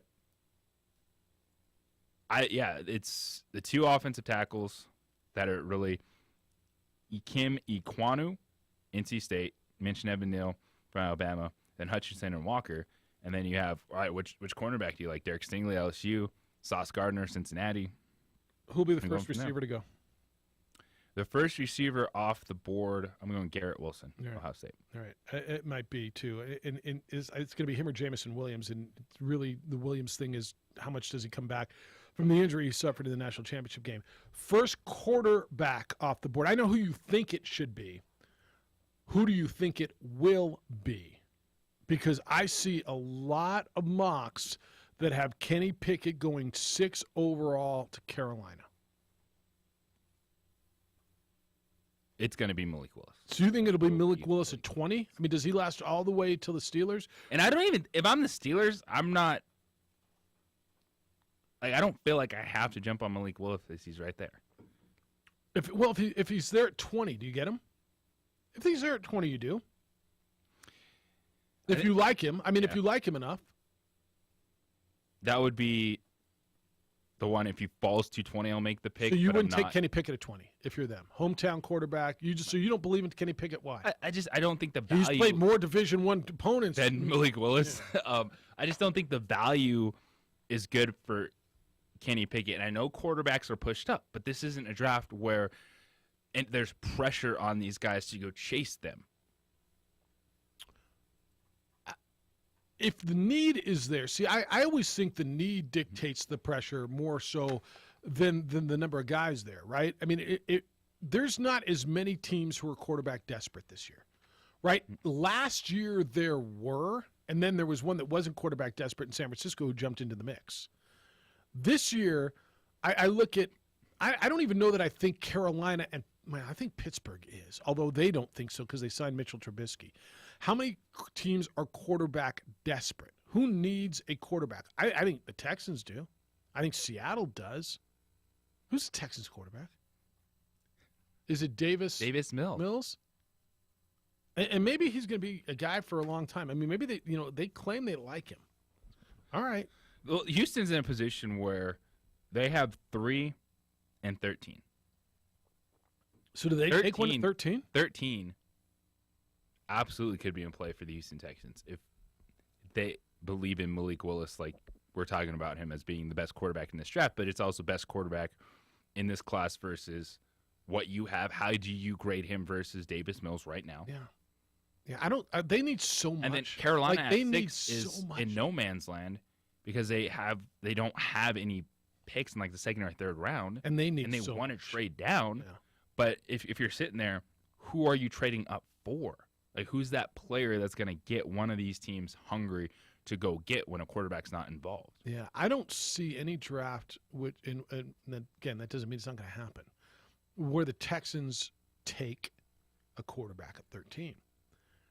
It feels to me they're a team, and I wouldn't if I'm them. Let me just tell you, if I don't believe in either one of these guys, then I'll roll with Davis Mills and whatever else I can find.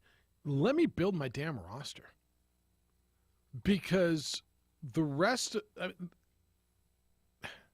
they need edge rushers. They need pass protectors. They need a receiver. They need a running back. They need someone to go cover. Like, they need everything. Carolina's somewhat in the same boat. Why do you think Carolina's picking 6? Only because their quarterback play was bad? Carolina needs a lot too. If I don't believe in one of these quarterbacks, I'm going to roll my Sam Darnold's, Davis Mills's for another year, as opposed to, Kenny Pickett's fine. And then I'm invested.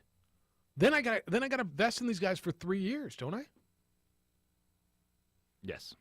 So I'm with you on it. I've always been of the belief that quarterbacks get pushed up in these drafts because they're quarterbacks. And that so many, and history has borne this out, that so many quarterbacks are overdrafted. And if it's not there, you can't force it. Because the majority of the good players in this league are drafted highly. Yeah. And at the quarterback position. That's like, it's not the, oh, look, Tom Brady in the 6th round. Yeah, how many times? We're going to talk about that forever. It's going to be just Tom Brady in the 6th round. But to your point, the value at the position doesn't equal pushing it higher than it needs to be this year. Yeah. These two guys. Yeah. Because if I'm sitting there 2nd, 3rd round, do I think I'm getting a franchise player? No. But Desmond Ridder, Matt Carroll, Carson Strong, like, all right, I'll bring those guys in the camp. Yeah, it's the Cincinnati quarterback, the Nevada quarterback. Wow. Right? Yeah. Mm-hmm. I don't know that I think these guys are that much better. Malik Willis is the one that somewhat. Oh, you know what? We could both be wrong on Pickett. And Pickett got knocked down because of his hand size. JJ, he was pretty dynamic at Pitt. Mm-hmm. Like his numbers, and he played in the ACC. He played Division I player against Division I competition. What the hell is that even? I think Pickett's going to be the late first-round pick. All right. But thanks to new Rio Rancho football coach Nate Pino. He was with us today. Clint Hurdle, the former Rockies and Pirates manager, was also with us. A. Marie joined us from the Mandalay Bay Casino floor, I guess. Jim Rome Show is next. The Herd with Colin Cowherd will follow that. No, that's not right. Jim Rome Show is next, and you get baseball. It's the Isotopes today, day baseball. Then Colin Cowherd, then 2 men on. Want to come back tomorrow morning and do it again at 7 a.m.? Do it. Steph, you in on a Friday? We hoe on Fridays. You like hoes? All right, Adrian, great work. Steph, terrific job. Big day for you today? Huge day. All right, go kill it. Be good to each other, please. Be kind, loving, caring, and sharing. We'll see you tomorrow at 7 a.m.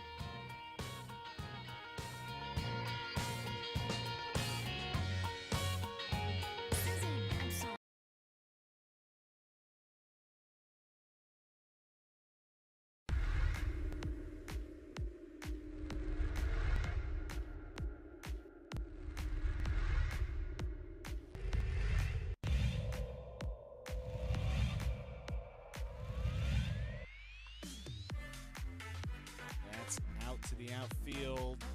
A run will certainly score. Martinez to second. He'll hold up there. Throw brought back in by Bracamonte. But the Sartans score the first run of the game. It's Lucas Martinez with an RBI.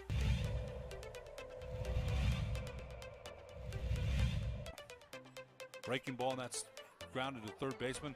Get the lead runner at first, try to get a double play, and they do. Turn 2, and another run scores. Noah Morlock will score, but Achille Karras grounds into a double play.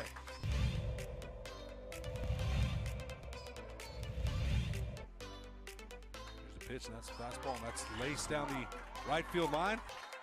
Fair ball. Fair ball. What a hit in the corner there by Griego. Griego will stand up at second, and that'll score another run, an RBI double for Griego.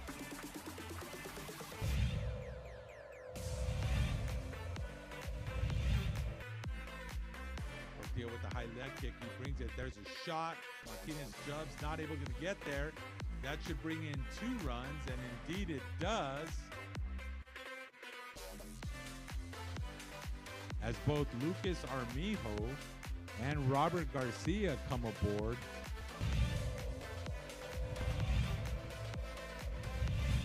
Two outs here for the Matadors. There's a shot. That one's high. It's deep. It's traveling. Bye-bye. 3-run shot for Figueroa Brito.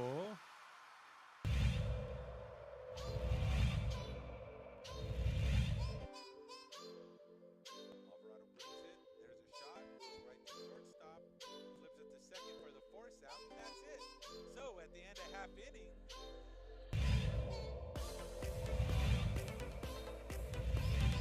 Two hits in his first game.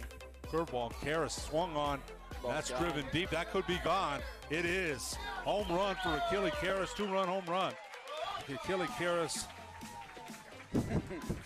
had 2 singles his first game.